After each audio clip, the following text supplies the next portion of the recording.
Praise the Lord. Aroma T വിയിലെ എല്ലാ മാന്യ ശ്രോതാക്കൾക്കും വേഗം വരുന്ന കർത്താവായ യേശു ക്രിസ്തു നാമത്തിലെ വന്ദനത്തെയും സ്വാഗതത്തെയും അറിയിക്കുന്നു. അനുഗ്രഹീതവും മനോഹരമായ നല്ല നിമിഷങ്ങൾക്കായി, നല്ല ദിവസത്തിനായി നന്ദിയോടെ ദൈവത്തിന് സ്തോത്രം ചെയ്യുക. അനുഗ്രഹിക്കപ്പെട്ടതായ ജീവിതാനുഭവം, വ്യത്യസ്തമായ സാക്ഷ്യവും ദൈവം നടത്തിയതായ വഴികളെക്കുറിച്ചും പങ്കുവയ്ക്കുന്നതിന് അരോമ ടി വിയിലെ പ്രേക്ഷകരോടൊപ്പം സമയം ചിലവഴിക്കുന്നതിന് നമ്മോടൊപ്പം നമ്മൾ ക്ഷണം സ്വീകരിച്ച് ഇന്ന് ജോയിൻ ചെയ്തിരിക്കുന്നത് കർത്താവിൻ്റെ ദാസി സിസ്റ്റർ സിജി ഡെന്നിയാണ്. സൗദി അറേബ്യയിൽ നിന്ന് നമ്മോടൊപ്പം ജോയിൻ ചെയ്തിട്ടുണ്ട്. പ്രിയ സഹോദരി സിജി ഡെന്നിയെ തികഞ്ഞ സ്നേഹത്തോടും ആദരവോടും കൂടി അരോമ ടി വിയിലെ പ്രേക്ഷകരോടൊപ്പം അനുഭവ സാക്ഷ്യം പങ്കുവയ്ക്കുന്നതിന് ഞങ്ങൾ സ്വാഗതം ചെയ്തുകൊള്ളുന്നു. Praise lord sister. Praise lord pastor. Praise lord. എന്തൊക്കെയുണ്ട് വിശേഷങ്ങൾ? ക്ഷേമമായിരിക്കുന്നോ? സുഖമായിരിക്കുന്നു പാസ്റ്റർ. സിസ്റ്ററെ ഒന്ന് പരിചയപ്പെടുന്നതിൽ ഞങ്ങൾക്ക് വളരെ സന്തോഷമുണ്ട്. എവിടെ നിന്നാണ് ജോയിൻ ചെയ്തിരിക്കുന്നത്? വീട്ടിൽ ആരൊക്കെയുണ്ട്? എന്ത് ചെയ്യുന്നു എന്നൊന്ന് പറയാമോ? ഞാൻ സൗദി അറേബ്യയിലെ ബുറൈദ എന്ന സ്ഥലത്ത് നിന്നുമാണ് ജോയിൻ ചെയ്തിരിക്കുന്നത്. ഞാനിവിടെ ഷിഫ മെഡിക്കൽ സെന്ററിലെ ഒരു സ്റ്റാഫ് നേഴ്സായിട്ട് വർക്ക് ചെയ്യുന്നു. എൻ്റെ വീട്ടിൽ ഹസ്ബൻഡ്, ഒരു മോനുണ്ട്, മമ്മിയുണ്ട്. അവര് തൃശ്ശൂര് ആയിരിക്കുന്നു. ഞാനിവിടെ ജോലിയോടൊപ്പം ആയിരിക്കുന്നു. ഓക്കെ, സിസ്റ്റർ പരിചയപ്പെടുത്തിയത് വളരെ സന്തോഷമുണ്ട്. ജോലി തിരക്കുകളുടെ നടുവിലും കർത്താവിനെ ഉയർത്തുവാൻ സമയങ്ങൾ വേർതിരിക്കുന്നതിന് പ്രത്യേക അഭിനന്ദനങ്ങൾ അറിയിക്കുന്നു. കർത്താവ് അനുഗ്രഹിക്കട്ടെ. ആകട്ടെ, മുന്നോട്ട് പോകുന്നതിന് മുൻപ് സിസ്റ്ററിന്റെ മാതാപിതാക്കന്മാർ, സഹോദരങ്ങളെക്കുറിച്ചും അതുപോലെ ബാല്യകാലത്ത് നല്ല മറക്കാനാകാത്ത ഓർമ്മകളെ, വിദ്യാഭ്യാസ കാലയളവിനെ കുറിച്ച്, അതുപോലെ രക്ഷയുടെ അനുഭവത്തിലേക്ക് വരാനിടയായി തീർന്ന സാഹചര്യം, ഇന്ന് ഈ നിലയിലൊക്കെ ആയിരിക്കുന്നതിന്റെ പിന്നിൽ ദൈവീയ പ്രവർത്തികളെ കുറിച്ചൊക്കെ സിസ്റ്റർ പറയാൻ ആഗ്രഹിക്കുന്ന കാര്യങ്ങൾ അരോമ ടി വിയിലെ പ്രേക്ഷകരോടൊപ്പം തുടർമാനമായിട്ട് സംസാരിക്കാം. Praise lord. എൻ്റെ പേര് പറഞ്ഞതുപോലെ തന്നെ സിജി ഡെന്നിസ് എന്നാണ്. ഞാൻ ജനിച്ചു വളർന്ന സ്ഥലം പത്തനംതിട്ട ജില്ലയില് കോന്നി കഴിഞ്ഞ് ചെങ്ങറയ്ക്ക് അകത്ത് ഉള്ള ഒരു നാടുകാണി എന്ന സ്ഥലത്താണ് ഞാൻ ജനിച്ചു വളർത്തപ്പെട്ടത്. ക്രിസ്തീയ മാതാപിതാക്കൾ തന്നെ ഞാൻ ജനിച്ച് വളർത്തപ്പെടുവാൻ ഇടയായി തീർന്നു. എന്നാൽ കർത്താവ് എനിക്ക് വേണ്ടി, കർത്താവ് എന്നെ മുന്നമേ കണ്ടതുകൊണ്ട് ഇങ്ങനെ നിങ്ങളുടെ മുമ്പിലായി തീരുവാൻ, ഇങ്ങനെ ആയിരിക്കുവാൻ കർത്താവ് എനിക്ക് ഇങ്ങനെ ഒരു അവസരം തന്നു ഓർത്ത് ഞാൻ ദൈവത്തിന് നന്ദി പറയുന്നു. എന്നെ ഈ കൂട്ടായ്മയിലേക്ക്, ഈ അരോമ ടി വി ചാനലിലേക്ക് ക്ഷണിച്ച പ്രിയ ഡാനിയേൽ പാസ്റ്റർ, ഇതിന്റെ ഡയറക്ടറായി പ്രവർത്തിക്കുന്ന ഡാനിയേൽ പാസ്റ്റർ ഉള്ള സ്നേഹവും നന്ദി അറിയിക്കുന്നു. അതോടൊപ്പം തന്നെ എനിക്ക് നന്ദി പറയാനുള്ളത്, എന്നെ ഈ ഒരു ചാനൽ പരിചയപ്പെടുത്തിയ സിസ്റ്റർ സാറാമ്മ സിസ്റ്ററാണ്. പ്രിയ സിസ്റ്ററാണ് എന്നെ ഈ ചാനൽ പരിചയപ്പെടുത്തുവാനിടയായിരുന്നു. എനിക്ക് നേരത്തെ അറിവില്ലായിരുന്നു. ഞാൻ ഇതിലുള്ള സാക്ഷ്യങ്ങളൊക്കെ കേട്ടപ്പോൾ എനിക്ക് ഒത്തിരി സന്തോഷം തോന്നി. അനേക പ്രിയപ്പെട്ടവർക്ക് ഇതൊരു ആശ്വാസവും അനുഗ്രഹമായി തീരുമെന്ന് എനിക്കും മനസ്സിലാക്കുവാൻ കഴിഞ്ഞു. പല സാക്ഷ്യങ്ങളും എനിക്കും വളരെ ശക്തിയും ബലവും പകരുന്ന സാക്ഷ്യങ്ങളാണ് ഇതിലൂടെ കേൾക്കുവാൻ, കാണുവാനും ഒക്കെ ഇടയായി തീർന്നത്. കർത്താവ് അനുഗ്രഹിക്കട്ടെ, ഇതിന്റെ പ്രവർത്തനങ്ങൾ തുടർന്നും അനുഗ്രഹിക്കട്ടെ എന്ന് ഞാൻ പ്രാർത്ഥിക്കുന്നു. ഒരു ക്രിസ്തീയ കുടുംബത്തിൽ ജനിച്ച് വളർത്തപ്പെട്ട എനിക്ക് കർത്താവിന്റെ വഴികളിലൂടെ തന്നെ യാത്ര ചെയ്യുവാൻ കർത്താവ് സഹായിച്ചു.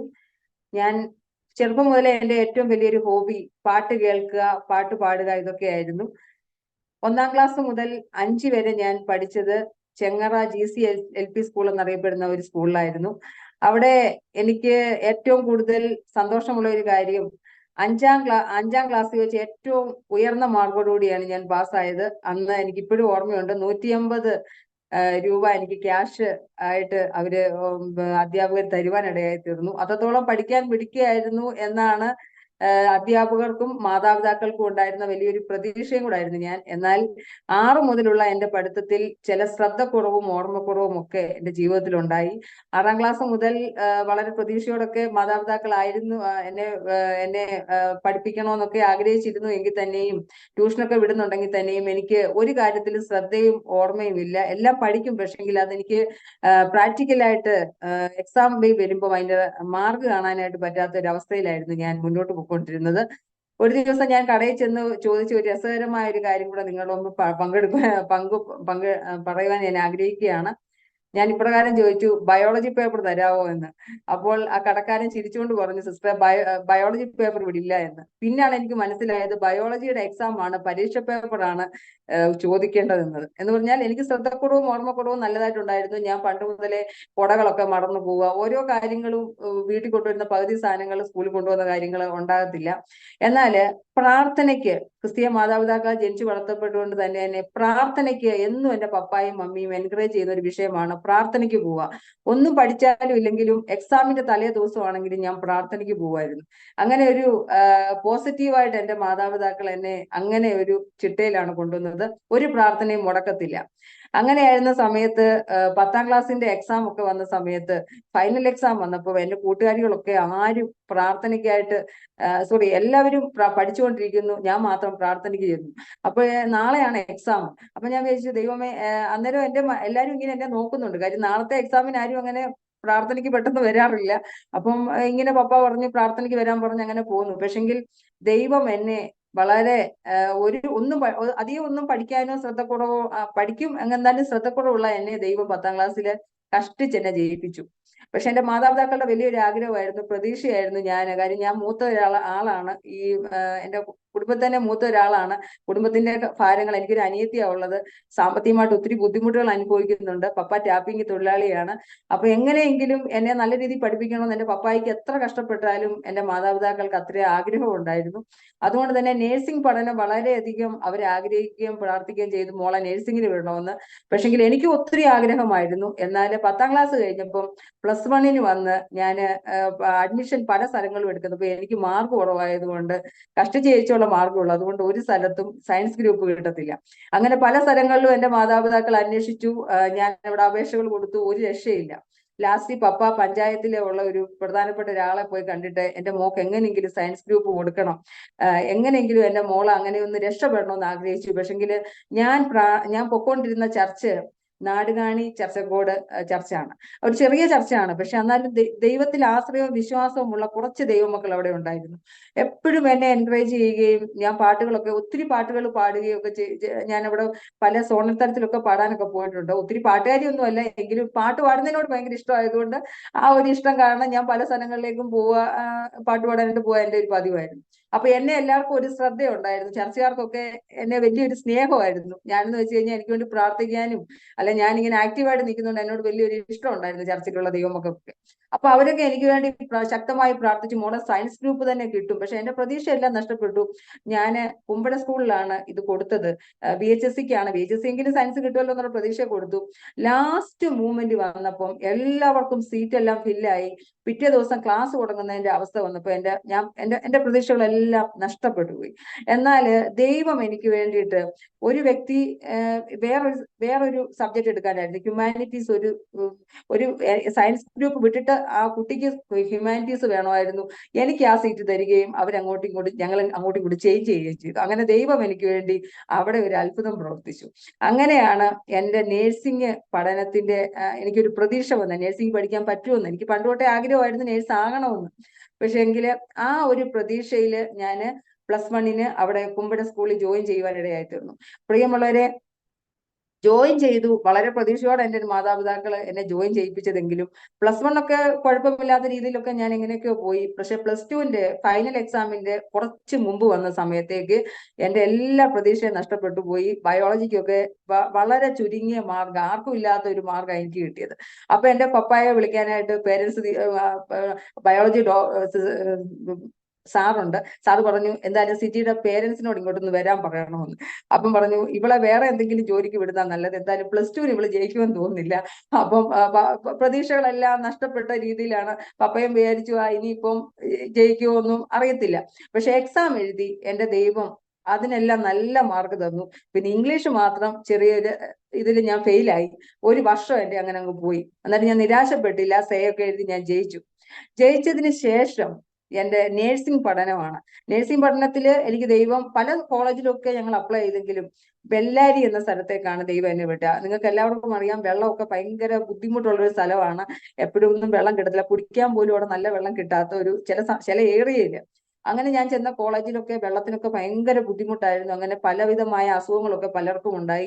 പക്ഷെ എൻ്റെ ദൈവം അവിടെ എന്നെ പ്രൊട്ടക്ഷൻ ചെയ്തു. അവിടെ വലിയ രോഗങ്ങളൊന്നും ഇല്ലാതെ എൻ്റെ ദൈവം എനിക്ക് വേണ്ടി ചില അത്ഭുതങ്ങളൊക്കെ ചെയ്ത് കർത്താവ് എന്നെ നേഴ്സിംഗ് പഠനം പൂർത്തീകരിച്ചു.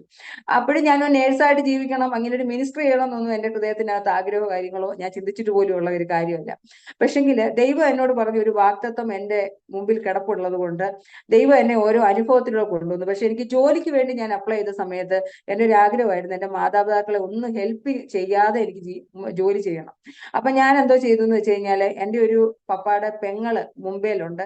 ഞാൻ പറഞ്ഞു എനിക്ക് അവിടെ, ഞാൻ അങ്ങോട്ട് വരുവാന്ന് പറഞ്ഞു. അവിടെ എനിക്കൊരു ജോലി കിട്ടുമല്ലോ എന്നുള്ള പ്രതീക്ഷയിൽ അവിടെ ഞാൻ ചെന്നത് ഒരു അല്ലാത്ത ഒരു വലിയൊരു ഹോസ്പിറ്റലൊന്നും അല്ല, ചെറിയൊരു ഹോസ്പിറ്റലാണ്. അവിടെ ഞാൻ ചെറിയൊരു ക്ലിനിക്കൽ സ്റ്റാഫായിട്ട് ഇത് ജസ്റ്റ് ഒന്ന് കയറി. എൻ്റെ പപ്പായുടെ പെങ്ങളുടെ കീഴിൽ തന്നെയാണ് കയറിയത്.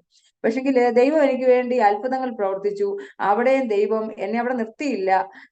പൂനായിൽ എനിക്കൊരു ജോലി ശരിയാകാനുള്ള കാര്യങ്ങളൊക്കെ കർത്താവ് ചെയ്തു. അങ്ങനെ ഞാൻ പൂനായിലേക്ക് ഒരു അഡ്വർടൈസ്മെന്റ് വഴിയാണ് ഞാൻ വന്നത്. പക്ഷെ പൂനായിൽ അഡ്വർടൈസ്മെന്റ് വഴി വന്ന സമയത്ത് ഞാൻ പ്രതീക്ഷിക്കുന്നതിനപ്പുറമായ ഒരു വിഷയമാണ് ഉണ്ടായത്. ഞാൻ വളരെ പ്രതീക്ഷയോടെ ജോലിക്ക് വേണ്ടി ഇങ്ങനെ വന്ന സമയത്ത് പൂന റെയിൽവേ സ്റ്റേഷനിൽ വന്നു കഴിഞ്ഞപ്പോൾ അവർ പറഞ്ഞു നല്ല ഹോസ്പിറ്റലാണ് സിസ്റ്ററെ, അടുത്ത ദിവസം തന്നെ ജോയിൻ ചെയ്യാന്ന് പറഞ്ഞു. ഞാൻ അവിടെ ചെന്ന് കഴിഞ്ഞപ്പോൾ തികച്ചും വ്യത്യസ്തമല്ലായിരുന്നു. അവിടെ ജോലിയും കാര്യങ്ങളും ഒന്നും ഇല്ലായിരുന്നു. അങ്ങനെ വളരെ പ്രയാസപ്പെട്ട് ഞാൻ ആ പോയ വീട്ടിൽ നിന്നും എൻ്റെ സാധനങ്ങൾ, എൻ്റെ ഡ്രസ്സ്, എൻ്റെ സകല സാധനവും എനിക്ക് നഷ്ടപ്പെട്ട് പൂന റെയിൽവേ സ്റ്റേഷനിൽ ആരും ആശ്രയമില്ലാതെ ഒറ്റയ്ക്ക് ഞാൻ വന്ന് ഇരിക്കുന്ന ഒരു അനുഭവം എൻ്റെ ജീവിതത്തിൽ ഉണ്ടായി. പലവിധമായ ഭക്ഷണമൊന്നും കഴിച്ചിട്ടില്ല, എന്നെ ആരും ശ്രദ്ധിക്കാനില്ല. ഞാൻ വന്ന് പെട്ടുപോയ ഒരു അനുഭവമാണ് വന്നത്. എന്നാൽ ഞാൻ അവിടെ കരഞ്ഞുകൊണ്ടിരുന്ന പൂന റെയിൽവേ സ്റ്റേഷനിൽ എനിക്കിനി ഒരു ജീവിതമില്ല, എൻ്റെ ലൈഫിൽ ഇനി എനിക്കറിയാം എൻ്റെ ഏറ്റവും വലിയൊരു ആഗ്രഹമായിരുന്നു ജോലി. പക്ഷെങ്കിൽ അതൊരു പ്രതീക്ഷയില്ലാതെ അപ്രതീക്ഷിതമായി പലവിധമായിട്ടുള്ള കാര്യങ്ങളൊക്കെ സംഭവിച്ചപ്പോൾ എൻ്റെ ജീവിതത്തിലെല്ലാം നഷ്ടപ്പെട്ട് ഞാൻ പൂന റെയിൽവേ സ്റ്റേഷനിൽ വന്ന് വളരെ വേദനയോടിരുന്നപ്പോൾ ഒരു ആന്റി അതുവഴി ഇങ്ങനെ പാസ് ചെയ്തു പോയി. അപ്പൊ ആന്റി എന്നെ ശ്രദ്ധിച്ചു. ഞാൻ കരയുന്നൊക്കെ ആന്റി ശ്രദ്ധിക്കുന്നുണ്ടെങ്കിൽ തിരിച്ചു വന്നിട്ട് പെന്തക്കോസ്തുകാരിയാണോ എന്ന് ചോദിച്ചു. അപ്പൊ നമ്മള് പെന്തക്കോസ്തുകാരെ കണ്ടാൽ പ്രത്യേകിച്ച് ഈ കാലഘട്ടത്തിലൊന്നും അറിയാമല്ലോ. അപ്പൊ ഞാൻ പറഞ്ഞു ഞാൻ ആന്റി പെന്തക്കോസ്തുകാരിയാണെന്ന് പറഞ്ഞു. മോളെന്തിനെ കരയുന്നതെന്ന് ചോദിച്ചു. മോളെന്തിനെ ഇവിടെ ഇരിക്കുന്നതെന്ന് ചോദിച്ചു. ഞാൻ പറഞ്ഞു ഞാനൊരു വളരെ വേദനപ്പെട്ടിരിക്കും, മോക്ക് താല്പര്യമാണെങ്കിൽ ബുദ്ധിമുട്ടില്ലെങ്കിൽ ഞങ്ങളുടെ കൂടെ പ്രാർത്ഥനയ്ക്ക് കൂടാം, ഞങ്ങളുടെ ചർച്ച ഇതാണ്, മോക്ക് വരാൻ പറ്റുമെങ്കിൽ വരാൻ പറഞ്ഞു. അങ്ങനെ ഞാൻ അവരുടെ ചർച്ചിലേക്ക് പോയി പ്രാർത്ഥനയ്ക്ക് പോയപ്പോൾ ഒരു ദൈവദാസൻ എന്നോ പറഞ്ഞു, നിങ്ങൾ ഇന്ന് ഭൂമിയിൽ എന്നേക്കുമായി നിങ്ങളുടെ മാതാപിതാക്കൾക്ക് നഷ്ടപ്പെടേണ്ട ഒരു വ്യക്തിയായിരുന്നു, പക്ഷെ ദൈവത്തിൽ നിങ്ങളെ ആവശ്യമുള്ളതുകൊണ്ട് ഇവിടെ കൊണ്ടുവന്നേക്കുവാന്ന് പറഞ്ഞു. അതെന്നെ വല്ലാതെ ടച്ച് ചെയ്തു. തീർച്ചയായിട്ടും ദൈവത്തിൽ നമ്മളെ ആവശ്യമുള്ളതുകൊണ്ടല്ലോ ദൈവം നമ്മളെ ഓരോ അനുഭവത്തിലൂടെ കൊണ്ടുവരുന്നത്. അത് എൻ്റെ ജീവിതത്തിൽ ഒരു എൻകറേജിങ് ആയി. ഞാൻ വീണ്ടും ജോലിക്ക് പോകണം. ഞാൻ എന്തായാലും പൂന വിടാൻ തന്നെ തീരുമാനിച്ചു. പക്ഷെ എന്നാൽ എനിക്ക് അവിടെ തന്നെ ഒരു ജോലി ദൈവം നൽകി തന്നു. ഒരു 5000 രൂപ സാലറി ഞാൻ അവിടെ തന്നെ ജോലി ചെയ്തുകൊണ്ടിരിക്കുകയാണ്. വളരെ പ്രതിസന്ധിയും പ്രതികൂലവും പട്ടിണിയും ദാരിദ്ര്യവും ബുദ്ധിമുട്ടുകളും ഒക്കെ എൻ്റെ പേഴ്സണൽ ലൈഫിൽ എനിക്ക് വലിയ സാലറി ഒന്നും ഇതുവരെയും കിട്ടിയിട്ടില്ലായിരുന്നു. ഇപ്പൊ ഈ സൗദി അറേബ്യ വന്നിട്ടാണ് ഞാൻ ചെറിയൊരു സാലറി മേടിക്കുന്നത്. പക്ഷെങ്കിൽ അന്നത്തെ കാലഘട്ടത്തിൽ സാലറി കുറവുള്ള ഒരു സാഹചര്യമാണ്. അപ്പൊ നമ്മൾ പറഞ്ഞിട്ട് കാര്യം, നേഴ്സുമാർക്ക് അത്രയും സാലറി ഉള്ളൂ. പക്ഷെ എന്നാൽ തന്നെ ഞാൻ പിടിച്ചു കയറാൻ വേണ്ടിയിട്ട് വളരെ പ്രതീക്ഷയോടെ, എനിക്ക് ജോലി വലിയൊരു ഇഷ്ടമായതുകൊണ്ട് രാവിലെയും വൈകിട്ടും ഒക്കെ ഞാൻ ഇങ്ങനെ ജോലി കണ്ടിന്യൂസ് ആയിട്ട് ചെയ്യും. ഒരു ദിവസം രാത്രി ഞാൻ ഇങ്ങനെ ഒരു ഹോസ്പിറ്റലിൽ ഇങ്ങനെ ജോലി ചെയ്തുകൊണ്ടിരുന്നപ്പം അവിടെ ഒരു ഗുണ്ടേനെ അടിച്ചു ശരിയാക്കി ഭയങ്കരമായിട്ട് വെട്ടി ആൾക്കാർ വെട്ടി 10-20 ആൾക്കാരും കൂടെ കൂടി പിന്നെ ബ്ലഡൊക്കെ ഒഴുക്കി ഹോസ്പിറ്റലിനകത്തേക്ക് വരുവാണ്. അന്ന് രാത്രി ഞാനാണ് സ്റ്റാഫ്. അന്ന് ആരാണോ ഡോക്ടറും ഉണ്ട്, ഞാനും ഉണ്ട്. താഴോട്ട് ആരൊക്കെയാണോ ഇറങ്ങി വരുന്നത്, ഞാനും വേറെ 1-2 സ്റ്റാഫുകളുണ്ട്, അവരെ ഒരു ഉപദ്രവിക്കത്തക്ക രീതിയിലാണ് മറ്റവർ നിൽക്കുന്നത്. കാര്യം ഈ ഒരു പേഷ്യന്റിനെ തൊടാൻ പാടില്ല, തൊട്ട് കഴിയുന്നതിന് നമുക്കും കൂടെ ആ വെട്ട് തീർച്ചയായിട്ടും കിട്ടും. പക്ഷെ ദൈവം എന്നെ അവിടെയും പ്രൊട്ടക്ഷൻ ചെയ്തു. അപ്പൊ എനിക്ക് മനസ്സിലായി കർത്താവിന്റെ പ്രൊട്ടക്ഷൻ ഉണ്ട്. ഞങ്ങളുടെ ഹോസ്പിറ്റൽ മൊത്തം അടച്ചിട്ടു. ഭയങ്കരമായിട്ടുള്ള ഒരു ഭീകര അനുഭവമായിരുന്നു അന്ന് ആ ഏരിയയിൽ ഉണ്ടായിരുന്നത്. ഞങ്ങൾക്ക് എന്ത് സംഭവിക്കുമെന്ന് അറിയത്തില്ലായിരുന്നു. പക്ഷെ എന്റെ ദൈവം ആ പേഷ്യന്റിനെ നോക്കാതെ തന്നെ അതിനുള്ള ഒരു തീരുമാനത്തിൽ വേഗത്തിൽ തന്നെ എത്തി. അപ്പൊ എനിക്ക് മനസ്സിലായി കർത്താവ് നമ്മളെ സ്നേഹിക്കുന്നുണ്ട്, അല്ലെങ്കിൽ എന്റെ ജീവിതം ഒരു പൊടി പോലും കാണത്തില്ലായിരുന്നു. ദൈവം എന്നെ അവിടുന്ന് ആ ഒരു ആക്സിഡന്റിൽ നിന്ന് എന്നെ ദൈവം രക്ഷപ്പെടുത്തി. അതിനുശേഷം ഞാൻ അവിടെ നിൽക്കുന്നില്ല എന്ന് തീരുമാനിച്ചു. പിന്നെ ഞാൻ ബാംഗ്ലൂരിലേക്കാണ് ജോലിക്ക് വരുന്നത്. ബാംഗ്ലൂർ ജോലി വന്നു കഴിഞ്ഞപ്പം എൻ്റെ അനിയത്തിയുടെ പേര് സോജി എന്നാണ്. അവള് നേഴ്സായിട്ട് പഠിച്ചുകൊണ്ടിരിക്കുകയാണ് ബദേൽ കോളേജിൽ. അങ്ങനെ അവളുടെ പഠനത്തോടുള്ള ബന്ധത്തിലും പലവിധമായ ബുദ്ധിമുട്ടും പ്രയാസമൊക്കെ ഞങ്ങൾ അനുഭവിച്ചുകൊണ്ടിരിക്കുകയാണ്, അഡ്മിഷന്റെ വിഷയങ്ങളും ഒക്കെ. അങ്ങനെ ഇരിക്കുന്ന സമയത്ത് പെട്ടെന്ന് നമുക്കൊരു അവളൊന്ന് വീണു കഴിഞ്ഞപ്പോൾ സാധാരണ വീഴ്ചയാണെന്നാണ് വിചാരിച്ചത് ആദ്യം. യാത്ര വലിയ കാര്യമൊന്നും ആക്കിയില്ല. ഞാൻ അവളോട് പറഞ്ഞു, എന്നെക്കാട്ടും 6 വയസ്സിനുള്ള, ഞാൻ പറഞ്ഞു മോളെ ഞാൻ വരാം, ചേച്ചി വരാമെന്ന് പറഞ്ഞു. അപ്പൊ അവള് പറഞ്ഞു ചേച്ചി എന്തായാലും അർജന്റായിട്ട് ഇങ്ങോട്ട് വരണം, ഞാൻ അത്രത്തോളം ഒരവസ്ഥയിലാണ് ഇവിടെ കിടക്കുന്നതെന്ന് പറഞ്ഞു. പെട്ടെന്ന് ഞാൻ ഇങ്ങനെ വേദനയോടെ ഇരിക്കുന്ന സമയത്ത് ഞാൻ ചെന്ന് കാണുമ്പോൾ എൻ്റെ അനിയത്തിക്ക് ഒരു ശകലം പോലും എഴുന്നേക്കാൻ പറ്റുന്നില്ല, ഒരു സ്റ്റെപ്പ് പോലും എഴുന്നേക്കാൻ പറ്റുന്ന ആളുകളുടെ ഹെൽപ്പോട് കൂടിയാണ് അവളെ ബാത്റൂമിൽ കൊണ്ടുവന്നത്. വളരെ വീണ് തകർന്നിരിക്കുന്ന ഒരു അവസ്ഥ. അവൾക്ക് അത്രയും സീരിയസ് ആയിട്ട് മാതാപിതാക്കളോട് എന്നോട് പറയാനുള്ള പേടിയും ടെൻഷനും കാരണം അവള് ഒന്നും പറയാതിരിക്കുകയാണ്. പക്ഷെങ്കില് ഞാൻ അവളെ എൻ്റെ ഒരു ചർച്ചിലുള്ള ഒരു ബ്രദറുമായിട്ട് സംസാരിച്ചു കഴിഞ്ഞപ്പോൾ അവർ പറഞ്ഞു ഫിസിയോതെറാപ്പി ചെയ്യാം, ഓക്സ്ഫോർഡ് യൂണിവേഴ്സിറ്റി. അത് ഞങ്ങൾക്ക് പൈസയും കാര്യങ്ങളും സാമ്പത്തികമായിട്ടൊക്കെ ഒത്തിരി ബുദ്ധിമുട്ടുണ്ട്. അവളെ എങ്ങനെ കൊണ്ടുപോകണം, ട്രീറ്റ് ചെയ്യണമെന്നൊന്നും എനിക്കൊരു യാതൊരു ഐഡിയ ഇല്ലാത്തപ്പം ഒരു മോന് ഡോക്ടറാണ്, അവനെനിക്കൊരു ധൈര്യം തന്നു. ചേച്ചി, അവൻ നല്ല പ്രാർത്ഥിക്കുന്ന ഒരു പയ്യനാണ്, ദൈവം വിടുവിക്കും, ധൈര്യമായിട്ടിരിക്കുക, ദൈവം പൂർണ്ണ സൗഖ്യം തരും, ധൈര്യമായിട്ട് അനിയത്തി ഇങ്ങനെ കൊണ്ടുവരാൻ പറഞ്ഞു. ഞാൻ അങ്ങനെ ആ ഹോസ്പിറ്റലിലേക്ക് കൊണ്ടുവന്നപ്പോൾ ഒരു ഓർത്തോ ഡോക്ടർ ഇങ്ങനെ നോക്കി. അപ്പം ഇവക്ക് എഴുന്നേറ്റ് പോലും നടക്കാൻ പറ്റാത്ത ഒരു അവസ്ഥയാണ്. പെട്ടെന്ന് ഞാൻ ഇവളെ കൊണ്ടൊരു ഹോസ്റ്റലിലാക്കി കഴിഞ്ഞപ്പം ഞാൻ പറഞ്ഞു, മോളെ നീ ധൈര്യമായിട്ടിരിക്കുക, കർത്താവ് ഇന്ന് വിടുവിക്കുമെന്ന്, ദൈവം നിന്നെ വിടുവിക്കുമെന്ന് പറഞ്ഞു. എനിക്ക് അത്രത്തോളം ആഴമായിട്ട് ഒരു വിശ്വാസം വന്നിട്ടേ പറ്റുള്ളൂ. കാര്യം വിശ്വാസത്തിന്റെ ആഴത്തിലേക്ക് ഇറങ്ങിയിട്ടേ കാര്യമുള്ളൂ. കാര്യം അത്രത്തോളം സീരിയസ് ആണ് എന്റെ അനിയത്തിന്റെ കണ്ടീഷൻ. കാര്യം ഞാൻ അത്ര പ്രതീക്ഷയോടെയാണ്, ഞങ്ങൾ രണ്ടും മാത്രമേ ഉള്ളൂ, മാതാപിതാക്കളെ ഇത് അറിയിക്കാൻ പറ്റത്തില്ല, കർത്താവ് സൗഖ്യമാക്കിയേ പറ്റുള്ളൂ എന്ന് ആഴത്തെ ഒരു വിശ്വാസം, എനിക്ക് പണ്ട് തൊട്ട് ഒരു ആഴത്തെ ഒരു വിശ്വാസം ഉണ്ടായിരുന്നു ഏത് കാര്യത്തിലും. ഒത്തിരി വചനം വായിച്ചിട്ടല്ല, എനിക്ക് ഒത്തിരി വിശ്വാസമുള്ള ഒരാളായിരുന്നു. അപ്പൊ ആ ഒരു വിശ്വാസത്തിന്റെ പേരിൽ ഞാൻ പറഞ്ഞു, ധൈര്യമായിട്ടിരിക്കും, നാളെ കർത്താവ് അത്ഭുതം പ്രവർത്തിക്കും. അന്ന് പറഞ്ഞ പോലെ രാത്രിയിൽ യാതൊരു പ്രതീക്ഷയില്ലായിരുന്ന സമയത്ത് വെളുപ്പിനെ 4 മണിക്ക് അവളെ ആരോ തൊട്ട പോലെ അവൾക്ക് തോന്നി. അവൾ എഴുന്നേറ്റ് നോക്കി കഴിഞ്ഞപ്പോൾ അവൾക്ക് പൂർണ്ണ സൗഖ്യം കിട്ടി, കർത്താവ് അവളെ സൗഖ്യമാക്കി. രാവിലെ ഞാൻ എഴുന്നേറ്റ് ചെന്ന് നോക്കുമ്പോൾ അവൾക്ക് പൂർണ്ണ സൗഖ്യത്തോടെ ആരോഗ്യത്തോടെ ഇരിക്കുന്ന ഒരു അനിയത്തിയാണ് ഞാൻ കാണുന്നത്. അപ്പൊ അവള് പറഞ്ഞു, എനിക്ക് നാട്ടിൽ പോകണമെന്ന് പറഞ്ഞു. എനിക്ക് ഭയങ്കര അത്ഭുതകരമായിട്ട് തോന്നി. കർത്താവ് നമ്മളെ സ്നേഹിക്കുന്ന എത്ര ഒരു വഴി, എനിക്കത് പിന്നെ എനിക്ക് ഭയങ്കര ഇൻട്രസ്റ്റ് ആയി സുവിശേഷം അറിയിക്കണമെന്ന്.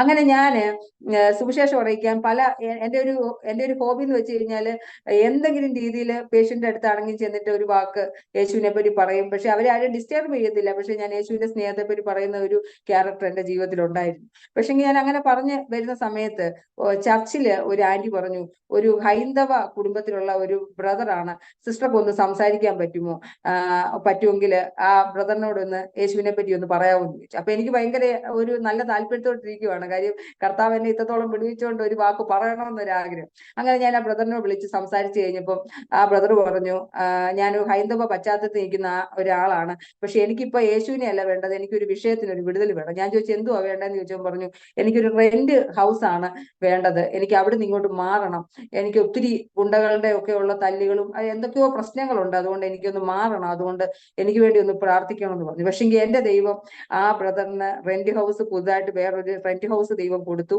അങ്ങനെ ചർച്ച വന്നു, ആ പുള്ളിക്കാരൻ സ്നാനപ്പെട്ട് കർത്താവിനെ അറിയുവാനിടയായിട്ടുണ്ട്. അതെന്റെ ജീവിതത്തിൽ വളരെയധികം പോസിറ്റീവായ രീതിയിൽ കർത്താവിനെ പറ്റി പറയണം, യേശുവിന്റെ സ്നേഹത്തെ പറ്റി അറിയിക്കണം എന്നുള്ള ഒരു ചിന്ത എന്റെ ഹൃദയത്തിൽ ഉണ്ടായിരുന്നു. പക്ഷെ അന്നേരം ഒന്നും ഞാൻ മിനിസ്ട്രിയിൽ ഇറങ്ങിയിട്ടില്ല. ആ ഒരു കാര്യം മാത്രമേ എന്റെ ജീവിതത്തിൽ നടന്നിട്ടുള്ളൂ. അതിനുശേഷം ഞാൻ ബാംഗ്ലൂരില് മല്ലേ എന്ന ഹോസ്പിറ്റലിൽ ഞാൻ വർക്ക് ചെയ്യുവാണ്. അവിടെ വർക്ക് ചെയ്തുകൊണ്ടിരിപ്പോഴാണ് എന്റെ ഹസ്ബൻഡിനെ ദൈവം എനിക്ക് ഒരു വിവാഹം ആലോചിക്കുവാൻ കർത്താവ് മുഖാന്തരം ഒരുക്കിയത്. 2015 എന്റെ വിവാഹം നടക്കുന്നത്. എന്റെ ഹസ്ബൻഡിന്റെ പേര് ഡെന്നീസ് എന്നാണ്. ഞാൻ ഹസ്ബൻഡുമായിട്ട് സംസാരിച്ചു, എങ്ങനെയാണ് രക്ഷയുടെ അനുഭവത്തിലേക്ക് വന്നത്, ഇതൊക്കെയാണ് ഞാൻ ആ കാര്യങ്ങളെല്ലാം ചോദിച്ചു കഴിഞ്ഞപ്പോൾ എന്റെ ഹസ്ബൻഡ് പറഞ്ഞു, 2004 ഞാൻ രക്ഷയുടെ അനുഭവത്തിലേക്ക് വന്നത്, എന്തായിരുന്നു അതിന്റെ കാരണം എന്ന് ഞാൻ ചോദിച്ചപ്പോൾ എൻ്റെ അടുത്ത് പറഞ്ഞു, എന്റെ ജീവിതത്തില് 1 വർഷം ഉറക്കമില്ലായിരുന്നു. ആ ഉറക്കമില്ലാത്ത അനുഭവത്തില് ഇരിക്കുന്ന സമയത്ത് 1 വർഷം ഉറങ്ങുന്നതേ ഇല്ല. അന്ന് അവർ കത്തോലിക്ക പാരമ്പര്യത്തിലാണ്, മമ്മിയും കത്തോലിക്ക കുടുംബത്തിലുള്ള ഒരാളാണ്. മമ്മി ഹസ്ബൻഡും ഒരുപോലെ കത്തോലിക്ക പള്ളിയിൽ പോകുന്ന സമയത്താണ്. അപ്പൊ 1 വർഷമായിട്ടും മോൻ ഉറങ്ങാത്തതുകൊണ്ട് കൊണ്ടുപോകാത്ത ഹോസ്പിറ്റലൊന്നുമില്ല, എല്ലാ ഹോസ്പിറ്റലും കൊണ്ടുപോയി. അങ്ങനെ ഒത്തിരി വേദനകളിലൂടെ മമ്മി കടന്നു പോവാണ്. സാമ്പത്തികമായിട്ട് ഒത്തിരി പ്രതിസന്ധിയുണ്ട്. കാര്യം എന്റെ ഹസ്ബൻഡ് ജോലിക്ക് പോയെങ്കിൽ മാത്രമേ മമ്മിയുടെ വിഷയങ്ങളും കാര്യങ്ങളും ഒക്കെ നടക്കത്തുള്ളൂ. ഒരു പെങ്ങളാണ്, പെങ്ങളെ വിവാഹം കഴിച്ചു വിട്ടു. ഞങ്ങൾ വയനാടാണ് താമസിക്കുന്നത്. സിറ്റുവേഷൻസ് ഒക്കെ നിങ്ങൾക്ക് എല്ലാം അറിയാമല്ലോ. അങ്ങനെയുള്ള ഒരു അനുഭവത്തില് എന്റെ ഹസ്ബൻഡിനെ വളരെയധികം പ്രയാസപ്പെട്ടിരിക്കുന്ന സമയത്ത് ഹസ്ബൻഡും മമ്മിയും കൂടെ തീരുമാനിച്ചു, ഇനി ഇന്നങ്ങ് മരിച്ചേക്കാം, ഇനി ഭൂമി ജീവിച്ചിരിക്കണ്ട. കാര്യം ഇത്രയും ഉറങ്ങാത്ത എന്റെ മോനെ കൊണ്ട് ഞാൻ നടക്കാവേണ്ടാത്ത സ്ഥലങ്ങളെല്ലാം നടന്നു. ദൈവം എന്നെ കൈവിട്ടെന്നാ തോന്നുന്നത്, ഞാനിങ്ങനെ മരിച്ചേക്കാമെന്നും പറഞ്ഞിട്ട് രാത്രിയില് ഹസ്ബൻഡിന് പറഞ്ഞു, മോനെ ഞാൻ നിനക്ക് 1 ഉറക്കഗുളിക തന്നിട്ട് നീ ഉറങ്ങുന്നില്ല, ഞാൻ 3 ഉറക്കഗുളിക കൊടുക്കുവാന്ന് പറഞ്ഞു 3 ഉറക്കഗുളിക ഒരുമിച്ചെടുത്ത് എന്റെ ഹസ്ബൻഡിന് കൊടുത്തു. ഹസ്ബൻഡിന് വെപ്രാളം വന്നു. എന്നോട് അന്ന് പറഞ്ഞേക്കണം, എനിക്ക് എനിക്കത് ഫീൽ ചെയ്യുമ്പോൾ എനിക്കത് മനസ്സിലാക്കാൻ പറ്റുന്നില്ല എനിക്ക് എന്താ സംഭവിച്ചുകൊണ്ടിരിക്കുന്നതെന്ന്. അത്രത്തോളം ഞാനാണ് അത് അനുഭവിച്ചത്. എന്റെ ശരീരത്തിൽ നിന്ന് എപ്പോഴും എന്നോട് പറയും. പിന്നെ ആ 3 ഉറക്കഗുളിക കഴിച്ചിട്ടുള്ള ഒരു അനുഭവം എന്ന് വെച്ച് കഴിഞ്ഞാൽ, ദാഹിക്കുന്നു, മമ്മി എനിക്ക് വെള്ളം താന്ന് പറയുന്നുണ്ട്, മോനെ നാളെ നീ രാവിലെ നേരം വെളുക്കുമ്പോൾ എഴുന്നേറ്റില്ലെങ്കിൽ മമ്മിയും ബാക്കിയുള്ള ഉറക്കഗുളിക കഴിച്ച് മരിക്കുമെന്ന് പറഞ്ഞു. എന്നാൽ രാവിലെ ആയപ്പോൾ അത്ഭുതകരമായിട്ട് എന്റെ ഹസ്ബൻഡ് ദൈവം എഴുന്നേൽപ്പിച്ചു. യാതൊരു പ്രശ്നവും എന്റെ ഹസ്ബൻഡ് ഉണ്ടായില്ല. അപ്പം ജീവിക്കുന്ന ഒരു ദൈവം ഉണ്ടെന്ന് അന്ന് മനസ്സിലാക്കാൻ പറ്റിയില്ല. അന്ന് അവൻ പറഞ്ഞു, എന്നാ മമ്മി ഉറക്കഗുളിക കഴിച്ചിട്ട് മരിച്ചില്ലല്ലോ, നമുക്ക് മരിക്കാൻ വേണ്ടി ഇച്ചിരി വിഷം മേടിക്കാൻ വേണ്ടി പോവാന്ന് പറഞ്ഞു. അങ്ങനെ എന്റെ മമ്മിയാണെങ്കിൽ വിഷം മേടിക്കാൻ വേണ്ടിയിട്ടുള്ള ഒരു തത്രപ്പാടിൽ ചെറിയ എമൗണ്ട് എങ്ങാണ്ട് ഉണ്ടായിരുന്നു പറഞ്ഞു. ആ വഴി കൂടെ നടന്നു പോയ സമയത്താണ് ഒരു ആന്റിയെ പരിചയപ്പെട്ടത്. ആന്റി എവിടെ പോവാ, ഇപ്പൊ മോനെ ഒന്നും കാണാനില്ലല്ലോ എന്ന് പറഞ്ഞു. ഞാൻ അങ്ങനെ ഒരു അവസ്ഥയിലായിരിക്കുന്നത്, എന്റെ മോൻ ഉറങ്ങുന്നില്ല, എനിക്ക് എന്തോ ചെയ്യണോന്ന് അറിയത്തില്ലെന്ന് പറഞ്ഞു. പക്ഷെങ്കില് പറഞ്ഞു, ആന്റി ഒരു പാസ്റ്ററുടെ അടുത്തോട്ടൊന്ന് പോകണം, ആന്റി ഒരു ദിവസം ഒന്ന്, ആന്റി എന്തായാലും ഇന്നൊന്ന് വരണമെന്ന് പറഞ്ഞു. അപ്പൊ മമ്മി വീട്ടിൽ വന്നിട്ട് പറഞ്ഞു, മോനെ ഇന്ന് ഈ വിഷം കഴിക്കണ്ട, നമുക്ക് ആ പാസ്റ്റർ അടുത്തൊന്ന് പോയിട്ട് പിന്നെ നമുക്ക് ഈ ആന്റി പറയുന്ന കേട്ടിട്ട് മതി എന്ന് പറഞ്ഞു. അങ്ങനെ ആയി കഴിഞ്ഞപ്പം പാസ്റ്റർ അടുത്ത് പോകാന്ന് പറഞ്ഞ് അവർ തീരുമാനിച്ചു. അവിടെ ചെന്ന് അവർ പ്രാർത്ഥിച്ചു. അങ്ങനെ ആ ഒരു ആത്മഹത്യാ വക്കിൽ നിന്നും ദൈവം അവരെ ടേൺ ചെയ്ത് വിട്ടു. അങ്ങനെ അവര് കർത്താവിന്റെ രക്ഷിതാവായി സ്വീകരിച്ചു, സ്നാനപ്പെട്ടു. രണ്ടുപേരും ഒരുപോലെ 2004 സ്നാനപ്പെട്ട് കർത്താവിനെ അറിയുവാനിടയായിട്ട്. അപ്പൊ ആ ഒരു സാക്ഷ്യം ഞാൻ എന്റെ ഹസ്ബൻഡിനെ വിവാഹം കഴിക്കുന്നതിന് മുമ്പേ ഒരു ദേവദാസൻ പറഞ്ഞു, 10ാം ക്ലാസ് വരെ പഠിച്ചിട്ടുള്ളൂ, ഒരു ബ്രദറായ യോഗ്യനായ ഒരു വ്യക്തിയാണ് എന്നെ വിവാഹം കഴിക്കുന്നത്. അപ്പൊ ഏതാണ് ഈ 10ാം ക്ലാസ് വരെ പഠിച്ചതെന്ന് അന്ന് എനിക്ക് അറിയത്തില്ലായിരുന്നു. പിന്നെയാണ് എനിക്ക് മനസ്സിലായത് കർത്താവിന്റെ ഒരു വാഗ്ദത്തമായിരുന്നു ഞങ്ങൾ തമ്മിൽ യോജിക്കണമെന്നുള്ളതും ഞങ്ങളുടെ വിവാഹം എന്നുള്ളതും. ദൈവം ഞാൻ അവിടെ ചെല്ലുമെന്നുള്ളതും മമ്മിയിലൂടെ പല ദേവദാസന്മാരും മമ്മിയോട് പറഞ്ഞിട്ടുണ്ട്. അതോടൊപ്പം തന്നെ എനിക്കും എന്നോട് ഒരു ദൈവാലോചന ഉണ്ടായിരുന്നു എന്റെ ഹസ്ബൻഡ് വിവാഹം കഴിക്കുമെന്ന്. അങ്ങനെയാണ് ഞങ്ങൾ വിവാഹം കഴിഞ്ഞിട്ട് എനിക്കൊരു കുഞ്ഞുണ്ടായി 2017 ഡെനോൾഡ്. എനിക്ക് ഡെലിവറിയും ഭയങ്കര കോംപ്ലിക്കേഷൻ ആയിരുന്നു. ഒരിക്കലും ഞാൻ രക്ഷപ്പെടുമെന്ന് വിചാരിച്ചില്ല, എനിക്ക് എന്റെ കുഞ്ഞിനെ തിരിച്ചു കിട്ടുമെന്ന് വിചാരിച്ചില്ല. അങ്ങനെ ഒരു കോംപ്ലിക്കേഷനിൽ കൂടെ ദൈവം എന്നെ പൂർണ്ണ സൗഖ്യത്തോടെ ആരോഗ്യത്തോടെ കർത്താവ് എനിക്ക് എന്റെ ദൈവം നല്ലൊരു കുഞ്ഞിനെ കർത്താവ് ദാനമായി നൽകി തന്നു. കർത്താവ് എന്നെ സഹായിച്ചു.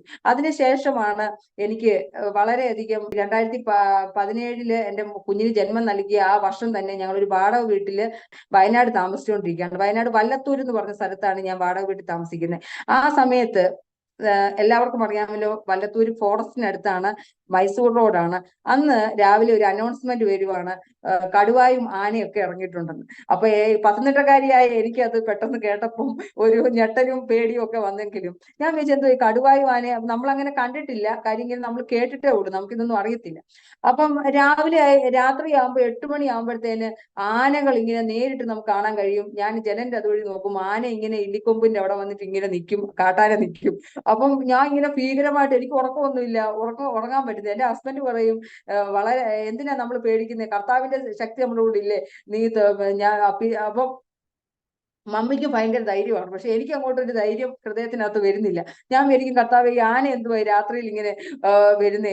അത് കഴിഞ്ഞപ്പം ഫോറസ്റ്റുകാരെ വിളിച്ചു പറഞ്ഞു, ഒരു കടുവ അല്ല 2 കടുവ ഇറങ്ങിയിട്ടുണ്ടെന്ന്. പുറത്തിറങ്ങാനും പറ്റത്തില്ല, പുറത്ത് കല്ലൊക്കെ ഞങ്ങൾ ഇങ്ങനെ ഇട്ടിട്ടാണ് പുറത്തോട്ട് ഇറങ്ങുന്നത്. അപ്പൊ അത്രത്തോളം ഭീകരമായിട്ടുള്ള ഒരു അനുഭവത്തിലേക്ക് വന്നപ്പം അന്ന് എന്റെ ഹസ്ബൻഡ് ഇങ്ങനെ ജോലി കഴിഞ്ഞിട്ട് വരുന്ന സമയം ഞാൻ പറഞ്ഞു, കടുവായും ആനയെ ഇറങ്ങിയിട്ടുണ്ട്, ആ കടുവ ഇറങ്ങിയിട്ടുണ്ട്, അച്ചാച്ചൻ വരുമ്പോ സൂക്ഷിക്കണമെന്ന് പറഞ്ഞു. യാതൊരു ഭയവും ഇല്ലാതെ ദൈവം എന്നോട് ഉണ്ടെന്ന് പറഞ്ഞിട്ട് ബസ്സേ വന്നിറങ്ങിയിട്ട് വീട്ടിലോട്ട് കയറുവാൻ ഇടയായിട്ട്. ഒരാഴ്ചയോളം ഞങ്ങളുടെ ചർച്ചിൽ ആരും ഞങ്ങളെ കാണാൻ വരുമോ, പാസ്റ്റർമാർ വരുമോ ഒന്നും ചെയ്തില്ല. കാര്യം ഈ ഏരിയയിലോട്ട് വരാൻ പറ്റില്ല. രാത്രി 8 മണി കഴിഞ്ഞ് കഴിഞ്ഞാൽ ഭയങ്കര ബുദ്ധിമുട്ടാണ്. ആന 8 മണിയാകുമ്പോഴേ ഇറങ്ങും. അപ്പൊ ഞാൻ വിചാരിച്ചു, കർത്താവ് 91 സങ്കീർത്തനം വളരെ ശക്തിയുള്ളതാണ്. അപ്പൊ എന്റെ ഹൃദയത്തിലേക്ക് വന്ന ഒരു സങ്കീർത്തന ഭാഗമാണ്, ഒരു അനർത്ഥവും നിങ്ങൾക്ക് ഭവിക്കത്തില്ല, ഒരു ബാധ നിങ്ങളുടെ കൂടാരത്തിൽ അടുക്കത്തില്ല, എല്ലാ വഴികളിലും കാക്കേണ്ടതിന് ദൂതന്മാര് കൽപ്പിക്കും. ആമേൻ, സ്തോത്രം. ഞാൻ പറഞ്ഞത്, ലൈറ്റ് ഇട്ട് കഴിഞ്ഞാല് ആന വരുമെന്നും ലൈറ്റ് ഇടാതെ വരുമ്പോൾ കടുവ വരും, അങ്ങനെ 2 തട്ടമാണത്. അപ്പം രണ്ട് വന്യമൃഗങ്ങളുടെ നടുവിൽ ദൈവം ഞങ്ങളെ ഒരു കേടും കൂടാതെ ആ വന്യമൃഗങ്ങളുടെ നടുവിൽ കർത്താവ് ഞങ്ങളെ സംരക്ഷിക്കുകയുണ്ടായി. ദൈവത്തിന്റെ പരിപാലനം ഞാൻ അവിടെയും രുചിച്ചറിയുവാൻ ഇടയായിരുന്നു. അതിനുശേഷം എന്റെ മമ്മി പറഞ്ഞു, നമുക്ക് തൃശ്ശൂർ പോകണം. അപ്പൊ എനിക്ക് തൃശ്ശൂർ പോകണമെന്ന് യാതൊരു താല്പര്യമില്ല. ഞാൻ ചോദിച്ചു, മമ്മി എന്തിനാ തൃശ്ശൂർ പോകണം? അപ്പൊ എനിക്ക് പാലക്കാട് മെഡിക്കൽ കോളേജിൽ, ഒറ്റപ്പാലം മെഡിക്കൽ കോളേജിൽ പ്രൈവറ്റ് നേഴ്സായിട്ട്, സ്റ്റാഫ് നേഴ്സായിട്ട് എനിക്ക് ജോലി കിട്ടി. അപ്പൊ അപ്പൊ മമ്മി പറയുന്നു ഇടയ്ക്ക് ഇങ്ങോട്ട് ഷിഫ്റ്റ് ചെയ്യണോ. ഞാൻ പറഞ്ഞു വയനാട്ടിലിരിക്കുന്ന നമ്മൾ എന്തിനാ തൃശ്ശൂർ ഷിഫ്റ്റ് ചെയ്യുന്നത്. അല്ല എനിക്ക് ഇഷ്ടമാണ് ആ സ്ഥലം എന്ന് പറഞ്ഞു. അപ്പൊ ഞാൻ പറഞ്ഞു എനിക്ക് ഒട്ടും ഇഷ്ടമല്ല. അപ്പം ഞാൻ വിചാരിച്ചു എന്നാ മമ്മിയുടെ ആഗ്രഹമല്ലേ എന്ന് ഓർത്തിട്ട് ഞങ്ങള് വയനാടുണ്ടായിരുന്ന ചെറിയൊരു വീടുണ്ടായിരുന്നു. ആ വീട് വിൽക്കാൻ ഭയങ്കര ബുദ്ധിമുട്ടായിരുന്നു, ആരും ആ വീട് എടുക്കുന്നില്ലായിരുന്നു. പക്ഷെ അവിടെയും കർത്താവ് അത്ഭുതം പ്രവർത്തിച്ചാണ് ആ വീട് ഞങ്ങളൊന്ന് വിൽക്കുവാൻ ഇടയായി തീർന്നത്. അതിനുശേഷം ഞങ്ങൾ തൃശ്ശൂരേക്ക് വരുന്ന മമ്മിയുടെ ഒരു ഇതാണല്ലോ, എനിക്ക് അന്നേരം ഒന്നും ഒരു പ്രതീക്ഷയില്ല. അപ്പൊ തൃശ്ശൂർ വന്നു, ആദ്യം പാലക്കാട് വന്നു വാടകയ്ക്ക് താമസിച്ചു. പിന്നെ മമ്മി പറഞ്ഞു തൃശ്ശൂർ വന്നപ്പോഴത്തേന് കൊറോണയുടെ ഏറ്റവും ലേറ്റസ്റ്റ് സ്റ്റാർട്ടിങ് ടൈമാണ് തൃശ്ശൂർ വന്ന സമയത്ത് അവിടെ മൊത്തം കൊറോണയുടെ കേസ് വന്നിട്ട് അവിടെ മൊത്തം എല്ലാം അടഞ്ഞു കിടക്കുവാണ്. ഞാൻ എന്നോട് പറഞ്ഞു ആദ്യത്തെ കൊറോണ പേഷ്യന്റിനെ ഞാൻ എടുക്കണമെന്ന് പറഞ്ഞു. എന്റെ ഹൃദയത്തിൽ ആകെ ഒരു കൊച്ചു കുഞ്ഞാണ് എനിക്കുള്ളത്. ഞാൻ നാട്ടിൽ നിന്ന് ഇങ്ങോട്ട് പെട്ടെന്ന് ഞാൻ ഇങ്ങോട്ട് എനിക്ക് ആദ്യം എന്റെ മെഡിക്കൽ ഡയറക്ടർ അത് പറഞ്ഞപ്പോൾ എനിക്ക് പെട്ടെന്ന് അക്സെപ്റ്റ് ചെയ്യാൻ പറ്റിയില്ല, ഞാൻ ഇങ്ങനെ എടുക്കുന്നത്. അപ്പം എന്നോട് പറഞ്ഞു സിസ്റ്റർ നിങ്ങളെ 4 പേരെ സെലക്ട് ചെയ്തേക്കുന്നത്. എനിക്ക് PPE കിറ്റ് ഒന്നാമത്തെ കാര്യം എനിക്ക് ശ്രദ്ധക്കുറവ് ഓർമ്മക്കുറവ് ഉള്ളതുകൊണ്ട് PPE കിറ്റ് എങ്ങനെ ഇടുന്നതെന്ന് പോലും അറിയാത്ത എന്നോട് അങ്ങനെയൊക്കെ പറഞ്ഞു കഴിഞ്ഞാൽ എനിക്ക് പെട്ടെന്നൊരു ടെൻഷൻ പേടി. അപ്പോഴും എന്നെ ഈ 91 സങ്കീർത്തനം ബലപ്പെടുത്തി. കർത്താവ് ഒരു അനർത്ഥവും ഭവിക്കത്തില്ല, ഒരു ബാധ നിങ്ങളുടെ കൂടാരത്തിൽ അടുക്കത്തില്ല, എല്ലാ വഴികളിലും കാക്കാൻ ദൂതമായിട്ട് കൽപ്പിക്കും.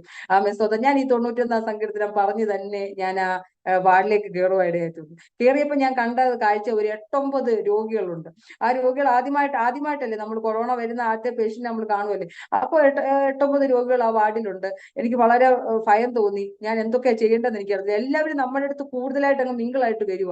ഈ PPE കിറ്റ് ഇട്ടത് ശരിയാണോ ഇല്ലയോ, എങ്ങനെയൊക്കെയാണ് ഇത് സ്പ്രെഡ് ആകുന്നതെന്നൊക്കെ നമുക്കൊരു ഐഡിയ ഇല്ലാത്ത സമയത്ത്, യാതൊരു ഗൈഡൻസ് ഇല്ലാത്തപ്പോൾ അവരുടെ അടുത്ത് അങ്ങ് മിങ്കിളാവുക.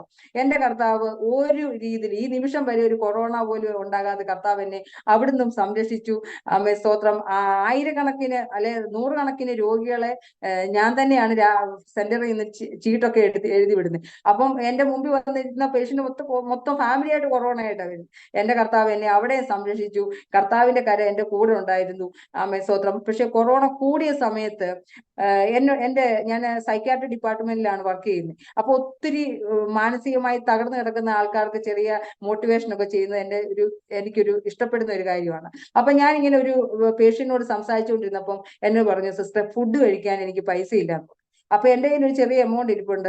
ഞാൻ പറഞ്ഞു കർത്താവെ ഞാൻ അത് കൊടുക്കുവാണ്, ദൈവം എനിക്ക് കൂടുതലായിട്ട് സാലറി ഉണ്ടായിരുന്നേ കൂടുതലായിട്ട് കൊടുക്കാമായിരുന്നല്ലോ എന്ന് പറഞ്ഞിട്ട് ഞാൻ ഒരു ചെറിയ എമൗണ്ട് അവർക്ക് കൊടുത്ത് ഇങ്ങനെ കൈ കൊടുത്തു കഴിഞ്ഞപ്പം അന്ന് വൈകിട്ട് എനിക്ക് സൗദി അറേബ്യയിൽ നിന്ന് എന്നെ അറിയുന്ന ഒരു പാസ്റ്റർ വിളിച്ചിട്ട് പറയുവാണ്, നിങ്ങൾക്കൊരു ജോലി ശരിയായിട്ട് നിങ്ങൾക്ക് താല്പര്യമുണ്ടോ, ഒരു ജോലിയുടെ കാര്യത്തിലൊന്ന് ഞാൻ വിളിച്ചു തന്നു. അപ്പൊ എനിക്ക് ഭയങ്കര അത്ഭുതം തോന്നി. ഞാൻ 10 വർഷമായിട്ട് പാസ്പോർട്ട് എടുത്തിട്ട് ഞാൻ എക്സ്പയറി ആക്കി വെച്ചിരിക്കുന്ന ആളാണ്. പെട്ടെന്ന് എനിക്ക് ജോലിയുടെ കാര്യങ്ങൾ പറഞ്ഞപ്പോൾ നിങ്ങളുടെ ബയോഡാറ്റ ഒന്ന് അയച്ചു തരാമെന്ന് ഒരു പാസ്റ്റർ ഇങ്ങനെ എന്റെ അടുത്ത് ചോദിച്ചു. അപ്പൊ ഞാൻ പറഞ്ഞു ഓക്കെ, ഒരു പ്രതീക്ഷയൊന്നുമില്ല പാസ്റ്റർ, എനിക്ക് കിട്ടാനൊന്നും പോകുന്നില്ല എന്നൊക്കെ പറഞ്ഞ് ഞാൻ ബയോഡാറ്റ ഒക്കെ അയച്ചു കൊടുത്തു കഴിഞ്ഞപ്പം എന്നെ HR വിളിച്ചു, നിങ്ങളെ സെലക്ട് ചെയ്തേക്കുന്നു എന്ന് പറഞ്ഞു. ഞാൻ പറഞ്ഞു കൊറോണ കഴിയുന്നതിന് മുമ്പ് എന്നെ ഒന്ന് കൊണ്ടുപോകാൻ പറ്റുമോ എന്ന് ചോദിച്ചു. അപ്പം പറഞ്ഞ് അത് അസാധ്യമായ കാര്യമാണ് സിസ്റ്റർ, പ്രോസസ്സിംഗ് ഒക്കെ കുറച്ച് ലേറ്റ് ആവും എന്ന് പറഞ്ഞു. പക്ഷെ എന്റെ ദൈവം എന്നെ കൊറോണ പോസിറ്റീവ് ആയിരുന്ന ആ സമയത്ത് തന്നെ എന്നെ ദൈവം സൗദി അറേബ്യയിലേക്ക് കൊണ്ടുവരാനുള്ള എല്ലാ അറേഞ്ച്മെന്റും കർത്താവ് തന്നെ ചെയ്തു.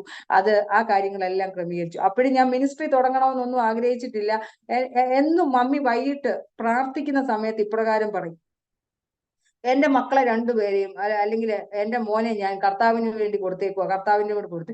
അപ്പൊ എനിക്ക് അവിടുത്തെ ചെറിയൊരു ചിരിയൊക്കെ വരും. ഞാൻ വിചാരിക്കും മമ്മി ഞാൻ നേഴ്സാണ്, ഹസ്ബൻഡ് പെയിന്റാണ്, അങ്ങനെ കർത്താവിന് വേണ്ടി കൊടുത്തു. അപ്പൊ നമ്മളിപ്പോ അല്ലെ പാസ്റ്ററോ അല്ലെങ്കിൽ എന്തെങ്കിലും പഠിക്കുകയോ അങ്ങനെ എന്തെങ്കിലും ചെയ്യണമല്ലോ. അപ്പൊ കർത്താവിന് വേണ്ടി കൊടുത്തിരിക്കുക എന്ന് പറയുമ്പോൾ ഞാനും വിചാരിക്കും ചിലപ്പം വർഷങ്ങളെ മമ്മിയുടെ ആഗ്രഹമല്ലേ, മമ്മി പ്രാർത്ഥിച്ചോട്ടെ എന്നാണ് എന്റെ ഒരു ചിന്ത. കാര്യം ഞാൻ നേഴ്സാണല്ലോ. അപ്പം മമ്മി പ്രാർത്ഥിച്ചോട്ടെ, ഞാൻ ഒന്നും ഡിസ്റ്റർബ് ചെയ്യാനായിട്ട് പോകത്തില്ല. ലാസ്റ്റ് എന്റെ മോനെയും വിളിച്ചിട്ട് ഇങ്ങനെ പറയും, നിങ്ങൾ കർത്താവിന് വേണ്ടി കൊടുത്തേക്കുക, നിങ്ങൾ കർത്താവിന്റെ വേല ചെയ്യും, എനിക്കത് ആഗ്രഹമാണ്, പ്രത്യേകിച്ച് തൃശ്ശൂരിന് വേണ്ടി ഞാൻ പ്രാർത്ഥിക്കും. ഞാൻ പറഞ്ഞു അപ്പോഴും എനിക്കറിയത്തില്ല മമ്മിയുടെ വാക്തത്വം എന്തുവാ, തൃശ്ശൂർ വന്നതിന്റെ ഇതെന്തുവാന്നൊന്നും എനിക്കറിയത്തില്ല. അപ്പൊ ഞാൻ എല്ലാം പോകാനുള്ള കാര്യങ്ങളൊക്കെ റെഡിയായി ഇവിടെ വന്നു. ഇവിടെ വന്നതിന് ശേഷം അവിടെ തൊട്ടാണ് എന്റെ മിനിസ്ട്രി സ്റ്റാർട്ട് ആകുന്നത്. ഇവിടെ വന്നതിന് ശേഷം ഞാൻ വിചാരിച്ചിട്ട് സാധാരണ നേഴ്സായിട്ട് ഇങ്ങനെ ജീവിക്കുന്നു, അല്ലെ ഡ്യൂട്ടിക്ക് പോരുന്നു തിരിച്ചു വരുന്നു, ഇതൊക്കെ.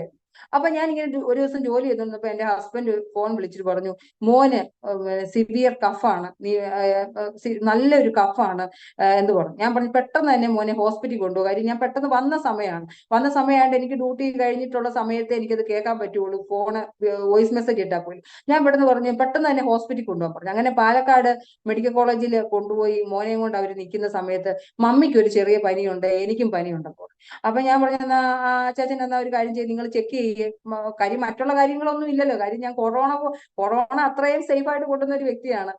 അപ്പം പിന്നെ മമ്മിക്ക് അങ്ങനത്തെ ഒരു ബുദ്ധിമുട്ടുണ്ടാകാനായിട്ട് യാതൊരു വഴിയില്ലല്ലോ. അപ്പൊ ഞാൻ പറഞ്ഞൊരു കാര്യം ചെയ്യും, എന്തൊക്കെയാ ബ്ലഡ് ടെസ്റ്റ് എന്ന് വെച്ചാൽ അത് ചെയ്യുക, എന്നിട്ട് എന്നെ അറിയിക്കുന്നു പറഞ്ഞു. അങ്ങനെ ഞങ്ങളുടെ ചർച്ചിലെ പാസ്റ്റർ വിളിച്ചപ്പോൾ പാസ്റ്റർ എങ്ങാണ്ട് ഒരു രാജ്യത്ത് പോവുകയാണ്. അപ്പം പാസ്റ്റർ പറഞ്ഞു, ഞാൻ പ്രാർത്ഥിക്കാൻ സിജി ഒന്ന് വിഷമിക്കണ്ടാകും. കുറച്ച് കഴിഞ്ഞിട്ട് ഒരു 10-15 മിനിറ്റ് കഴിഞ്ഞ് 20 മിനിറ്റ് എന്നെ പറഞ്ഞു, എടി എനിക്കും മമ്മിക്കും കൊറോണ പോസിറ്റീവാണ്. അപ്പോഴത്തേന് എന്റെ ഹൃദയമാകെ തകർന്നു പോയി. കാര്യം മോന് സിവിയർ കഫാണ്, പിന്നെ അതുപോലെ ഇവർക്ക് രണ്ടുപേർക്കും കൊറോണ പോസിറ്റീവാന്ന് കേട്ടപ്പം ആരുമില്ല അവിടെ, ഞങ്ങളുടെ ബന്ധുമിത്രാദികൾ ആരുമില്ല അവിടെ, ആരുമില്ല ഒന്ന് എത്തിപ്പെടാനായിട്ടോ നോക്കാനോ കാണാനായിട്ടോ, അല്ലെങ്കിൽ ആരോടും പറയാനും ഇല്ല. എനിക്കാണെങ്കിൽ പോകാനും പറ്റത്തില്ല, കാര്യം ഞാൻ വന്ന സമയമായിട്ട് എനിക്ക് പോകാനും പറ്റത്തില്ല. അപ്പൊ ഞാൻ ആകെ വറീഡായി. കർത്താവെ, ഇതെന്തൊരു അവസ്ഥയാണ്, ദൈവം അല്ലാതെ എന്നെ വിടുവിപ്പാൻ ആരുമില്ല. ഞാൻ അന്നേരം പ്രാർത്ഥിക്കാനുള്ള തത്രപ്പാടല്ല, ഞാൻ പെട്ടെന്ന് എന്തെങ്കിലും കാര്യങ്ങൾ ചെയ്യാനുള്ള ഒരു ഇതിലാണ്, ഭയങ്കര ഒരു ഇൻട്രസ്റ്റ് ആണ് കാണിക്കുന്നത്. പക്ഷെങ്കിൽ ദൈവം എന്നോട് പറഞ്ഞു, വൈകുന്നേരമൊക്കെ ആയി കഴിഞ്ഞപ്പം എല്ലാം ഞാൻ ഓരോ ഫോൺ വിളിയും എന്റെ കാര്യങ്ങളും എല്ലാം അസ്ഥാനത്തായി. എനിക്ക് മനസ്സിലായി കർത്താവ് അല്ലാതെ ഈ വിഷയത്തിനകത്ത് പിടിക്കാൻ ഈ ഭൂമിയിൽ ആരുമില്ല. അപ്പൊ ഞാൻ രാത്രി തന്നെ പറഞ്ഞു, ദൈവമേ, നീ എന്നെ പിടിപ്പിച്ച് എന്റെ കുഞ്ഞിനെ ദൈവം പിടിപ്പിക്കണം, എന്റെ കുഞ്ഞ് അഡ്മിറ്റ് ആകാൻ ദൈവം അനുവദിക്കരുത്. അതുപോലെ അവന് വീസിങ് വന്നിട്ട് എനിക്കങ്ങ് ഭയങ്കര ഒരു വിഷമം, ഇങ്ങനെ ശ്വാസം എടുത്ത് വലിക്കുന്ന പോലെ രാത്രിയിൽ. അന്ന് രാത്രി ഞാൻ മുട്ടുമടക്കി പ്രാർത്ഥിച്ചു, കർത്താവ് ഇന്ന് രാത്രി എന്റെ കുഞ്ഞിനെ പിടിപ്പിക്കണം, നാളെ മറ്റന്നാളും ഒന്നുമല്ല, ഇന്ന് രാത്രി തന്നെ കർത്താവ് പിടിപ്പിക്കണം, രാവിലെ എനിക്ക് റിസൾട്ട് കാണണം. കാര്യം ഇവർക്ക് രണ്ടുപേരെ ഹോസ്പിറ്റലിൽ കയറ്റത്തില്ല, മോനെ അവിടെ കൊണ്ട് അഡ്മിറ്റ് ആക്കാൻ പറ്റാത്ത സിറ്റുവേഷനാണ്, കർത്താവ് പിടിപ്പിക്കണം. അന്ന് രാത്രി ഞാൻ പ്രാർത്ഥിക്കുകയും ആരാധിക്കുകയൊക്കെ ചെയ്ത് 2 മണി വരെ ഞാൻ പ്രാർത്ഥിച്ചായിരുന്നു. രാവിലെ ആയപ്പോൾ എന്റെ കുഞ്ഞ് അവിടെ നിന്ന് എന്തോ കഴിക്കുന്നു. കൊറോണ ആയിട്ടുള്ള എന്റെ ഹസ്ബൻഡും മമ്മിയും അപ്പുറത്തും ഇപ്പുറത്തും ഇരിപ്പുണ്ട്. കർത്താവ് 16 ദിവസം എന്റെ മോന് യാതൊരു കുഴപ്പവും ഉണ്ടായില്ല. 16 ദിവസം കഴിഞ്ഞപ്പോൾ ഹസ്ബൻഡിനെ, എന്നെയും മോനെയും മമ്മിയും ഒക്കെ കർത്താവ് റിക്കവറി ആക്കി, കർത്താവ് പൂർണ്ണ സൗഖ്യം തന്നു. അപ്പൊ എനിക്ക് മനസ്സിലായി കർത്താവിന്റെ ശക്തി, ദൈവത്തിന്റെ പവർ എന്ന് വെച്ച് കഴിഞ്ഞാൽ അസാധ്യങ്ങളെ സാധ്യമാക്കുന്ന ദൈവമാണ്, അത്ഭുതങ്ങൾ സൃഷ്ടിക്കുന്ന ദൈവമാണ്, നമ്മുടെ ആവശ്യങ്ങൾ അറിഞ്ഞിറങ്ങി വരുന്ന ദൈവമാണ്. അപ്പൊ അതിനെ ആഴത്തിലേക്ക് വലിയൊരു വിശ്വാസം കൊണ്ടുവരേണ്ടതായിട്ടുണ്ട്. രണ്ടാമത്തെ ഒരു കാര്യം എന്ന് വെച്ചാൽ എനിക്ക് ചെറിയൊരു ചെസ്റ്റ് ഇൻഫെക്ഷൻ വന്നു. ഞാൻ അത്ര കാര്യമൊന്നും ആക്കിയില്ല, കുറയുമല്ലോ എന്ന് വിചാരിച്ചു. ഡ്യൂട്ടിക്ക് പോകും വരും എല്ലാം കഴിഞ്ഞപ്പം എന്നോടൊരു ഡോക്ടർ പറഞ്ഞു, നമുക്ക് നോക്കാം, കുറഞ്ഞില്ലെങ്കിൽ നമുക്ക് വേറെ ഏതെങ്കിലും ഹോസ്പിറ്റലിൽ വേറെ ഒരു ട്രീറ്റ്മെന്റിനോ കാര്യങ്ങൾക്കോ ഒക്കെ പോകേണ്ടി വരുമെന്ന്. പക്ഷെ എനിക്ക് നല്ല അതിശക്തമായ വേദന, എനിക്ക് സഹിക്കാൻ പറ്റുന്നില്ല. അപ്പൊ ഞാൻ പറഞ്ഞു, കർത്താവെ, എന്നെ കഴിഞ്ഞ ദിവസങ്ങളിൽ എന്റെ ഹസ്ബൻഡിനെയും കുഞ്ഞിനെയും ഒക്കെ പിടിപ്പിച്ച ദൈവം ഉണ്ടല്ലോ, ഇന്ന് രാത്രി ദൈവമേ, നിന്റെ കരം ഒന്ന് തൊടുവാണെങ്കിൽ രോഗികൾക്ക് നല്ല വൈദ്യനാകും യേശുദാൻ എന്നുള്ള ഒരു പാട്ട് എന്റെ ഹൃദയത്തിലേക്ക് ദൈവം തരുവാനിടയായിട്ടുള്ളൂ. ഞാൻ അതിന്റെ 4 വരി പാടിക്കൊണ്ട് തന്നെ ഈ ടെസ്റ്റിമോണി പറയും. രോഗികൾക്കു നല്ല വൈദ്യൻ ആകുമേശു താൻ, രോഗികൾ തന്നാമത്തിൽ ആശ്വാസം പ്രാപിച്ചു. തന്റെ പാദപീഠമെന്റെ വൈദ്യശാലയാം, അതിലുണ്ടനേകം ഔഷധങ്ങൾ രോഗശാന്തിക്കായി. പ്രിയമുള്ളവരെ, സ്തോത്രം. തന്റെ പാദപീഠം എന്റെ വൈദ്യശാലയാണ്, അതിലുണ്ടനേകം ഔഷധങ്ങൾ രോഗശാന്തിക്കായി. അതെന്റെ ജീവിതത്തിൽ ആഴമായിട്ടൊരു ആ പാട്ട് ഞാൻ പിന്നെയും പാടിക്കൊണ്ട് നടന്നിട്ട് അന്ന് രാത്രി ഞാൻ പറഞ്ഞു, കർത്താവെ, ഇന്ന് രാത്രി തന്നെ എന്റെ ദൈവം ഇറങ്ങി വിടുവിക്കും, ഞാനത് വിശ്വസിക്കുക. സ്തോത്രം. എനിക്ക് യാതൊരു ഭീതിയും ടെൻഷനും ഒന്നും ഉണ്ടായിരുന്നില്ല. എന്റെ ദൈവം അതിന്റെ പിറ്റേ ദിവസം തന്നെ ആ രോഗത്തെ എന്റെ കർത്താവ് സൗഖ്യമാക്കി. അത് കഴിഞ്ഞതിന് ശേഷം അന്നേരം ഞാൻ മിനിസ്ട്രിക്ക് ഇറങ്ങിയിട്ടില്ല. രണ്ടാമത്തെ അത്ഭുത വിടുതലാണ്, ഞാൻ മിനിസ്ട്രിക്ക് ഇറങ്ങിയിട്ടില്ല. 3-മത്തെ പ്രാവശ്യം എനിക്ക് ഗ്യാസ്ട്രൈറ്റീസ് വന്നു. എനിക്ക് ഗ്യാസ്ട്രൈറ്റീസ് ഉണ്ടാകാറുണ്ട്, പക്ഷെ ഞാൻ ഫുഡ് കഴിക്കുന്നതിന്റെ പ്രശ്നമാണെന്ന് എനിക്കറിയില്ല. ഭയങ്കര സിവിയർ ഗ്യാസ്ട്രൈറ്റീസ്. പിന്നെ എന്റെ തൊണ്ടയിൽ ശ്വാസം എടുക്കാൻ പറ്റുന്നില്ല, ശ്വാസം എനിക്ക് അങ്ങോട്ടും ഇങ്ങോട്ടും പോകുന്നില്ല. അങ്ങനെ പല പ്രാവശ്യം ശ്വാസം അടയുന്ന പോലെ ഒരു വെപ്രാളം കാണിക്കുക, ഒരു മരണ വെപ്രാളം കാണിക്കുക. അത് കണ്ടിന്യൂസ് ആയിട്ട് ചില സമയങ്ങളിൽ കാണിക്കും, കുറച്ചു നേരം കഴിയുമ്പോൾ അത് മാറും. എന്താണെന്ന് എനിക്ക് പിടുത്തം കിട്ടുന്നില്ല.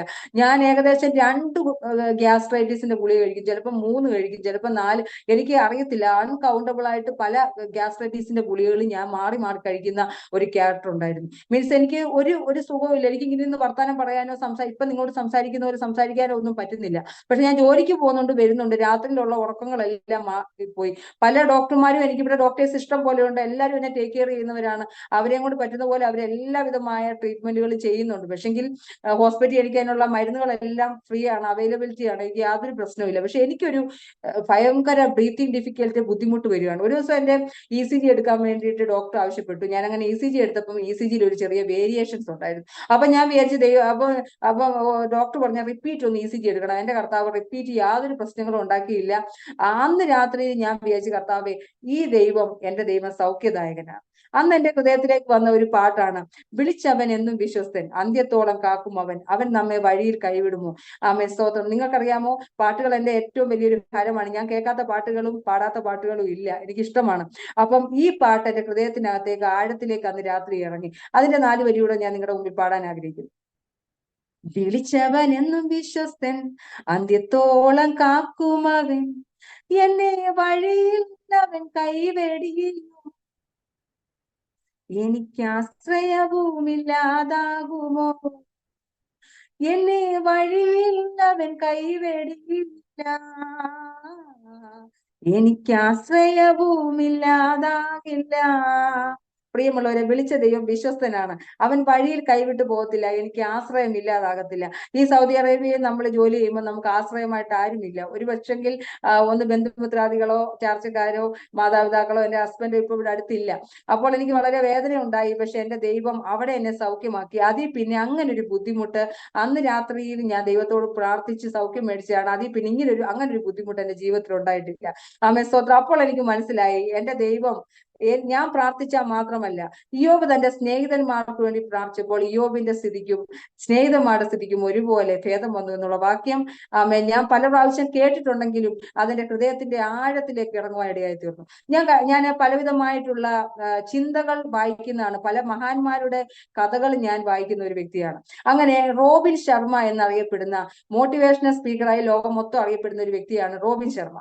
അദ്ദേഹത്തിന്റെ ഒരു ടോപ്പ് എക്സിക്യൂട്ടീവ് യോഗത്തിൽ അദ്ദേഹത്തോട് ഒരു വ്യക്തി ചോദിച്ചു, പ്രാർത്ഥിക്കുവാൻ, നല്ലതായിട്ട് പ്രാർത്ഥിക്കുവാൻ ഞാൻ എന്താ ചെയ്യേണ്ടത്. അദ്ദേഹം ഒരു ചെറു കഥ പറഞ്ഞു.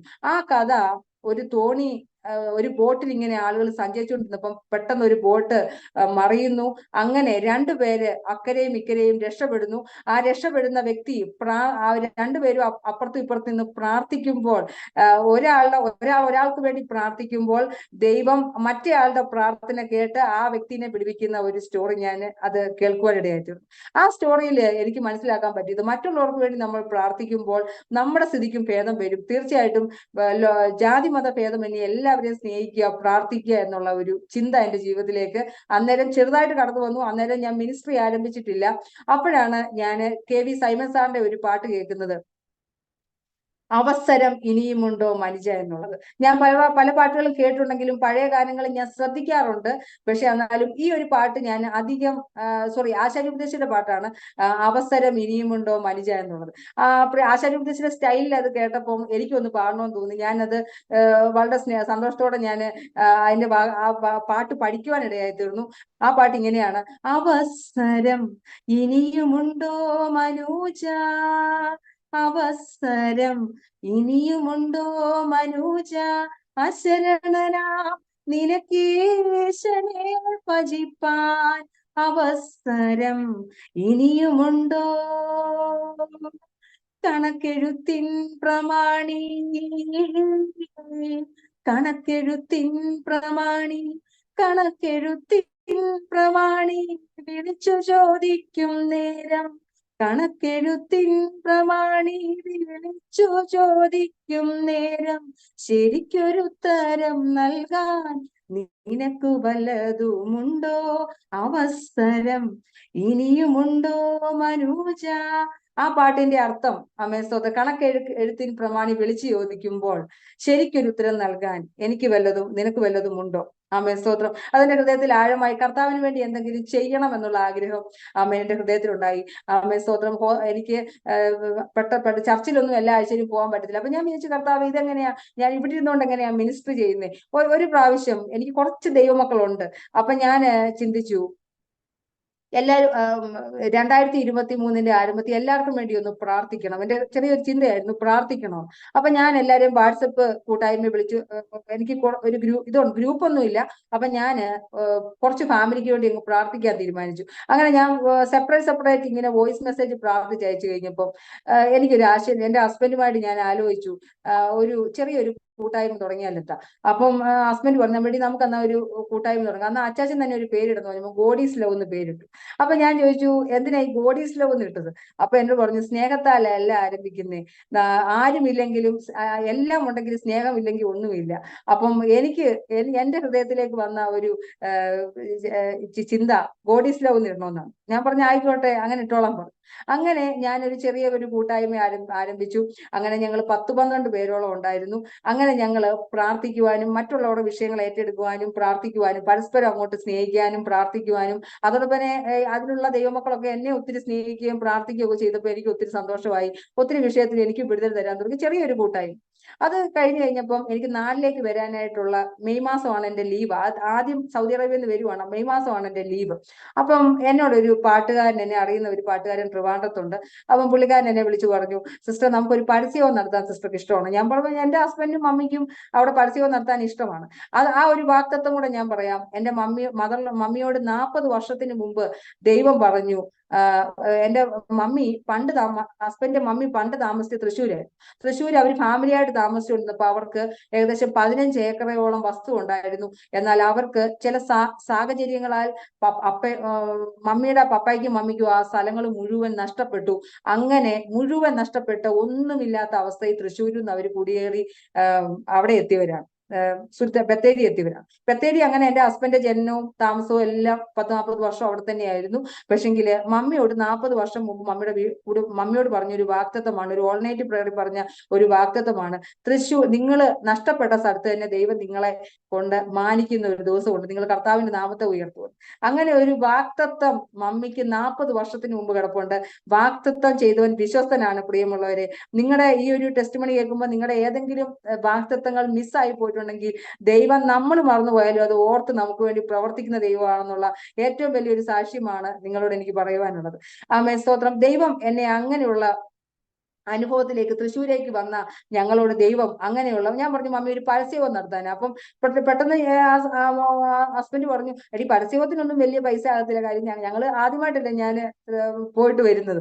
അപ്പം പെട്ടെന്ന് പരസ്യത്തിനൊന്നും അത്ര എമൗണ്ട് ആകത്തില്ലല്ലോ. അപ്പൊ ഞാൻ പറഞ്ഞു ഓക്കെ നമുക്കതങ്ങ് ഫിക്സ് ചെയ്യാമെന്ന് പറഞ്ഞിരിക്കുന്ന സമയത്ത് കൂട്ടായ്മയിൽ നല്ല കുറച്ച് ദൈവമക്കളെ എനിക്ക് തന്നേക്കും, നല്ല സ്നേഹമുള്ളതും അതുപോലെ തന്നെ നമ്മൾ പറഞ്ഞു കഴിഞ്ഞാൽ അക്സെപ്റ്റ് ചെയ്യുന്നതുമായിട്ടുള്ള അമേരിക്കയിലും അതുപോലെയുള്ള കുറച്ച് ദൈവമക്കളുണ്ട്. ആ ദൈവമക്കൾ എൻ്റെ അടുത്ത് പറഞ്ഞു നമുക്ക് എന്തിനാ സിജി നമുക്ക് അങ്ങനെ നടത്തും, നമുക്ക് ഒരു കൺവെൻഷൻ ആയിട്ട് അങ്ങ് നടത്തിയാലോ. അപ്പൊ എനിക്കൊരു പ്രതീക്ഷയില്ല, ചിന്തകൾ പോലും ഇല്ല കൺവെൻഷൻ നടത്തണം പെട്ടെന്ന്. അപ്പം ഞാൻ ഹസ്ബൻഡിനോട് പറഞ്ഞു ഇതെല്ലാവരും പറയുന്നുണ്ട് ഇങ്ങനെ കൺവെൻഷൻ നടത്താമെന്ന് പറയുന്നുണ്ട്. അപ്പൊ നമ്മുടെ ഒരു വീട്ടുകാർ തന്നെ എങ്ങനെ ചെയ്യുന്നത്, അപ്പം എങ്ങനെയാ നടത്തേണ്ടതെന്ന് പറഞ്ഞു. നമ്മുടെ കൂട്ടായ്മയുടെ പേരിൽ തന്നെ നടത്തിയാൽ മതി, ഗോഡീസ് ലവിന്റെ പേരിൽ തന്നെ നടത്തിയാൽ മതി, ചർച്ച് ബേസ് അല്ല എന്ന് പറഞ്ഞു.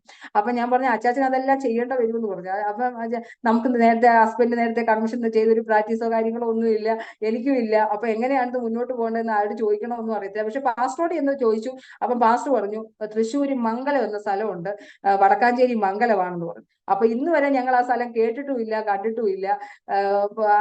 എനിക്കത് അറിയത്തുമില്ല, അങ്ങനത്തെ ഒരു സ്ഥലം ഉണ്ടെന്ന് പോലും അറിയത്തില്ല.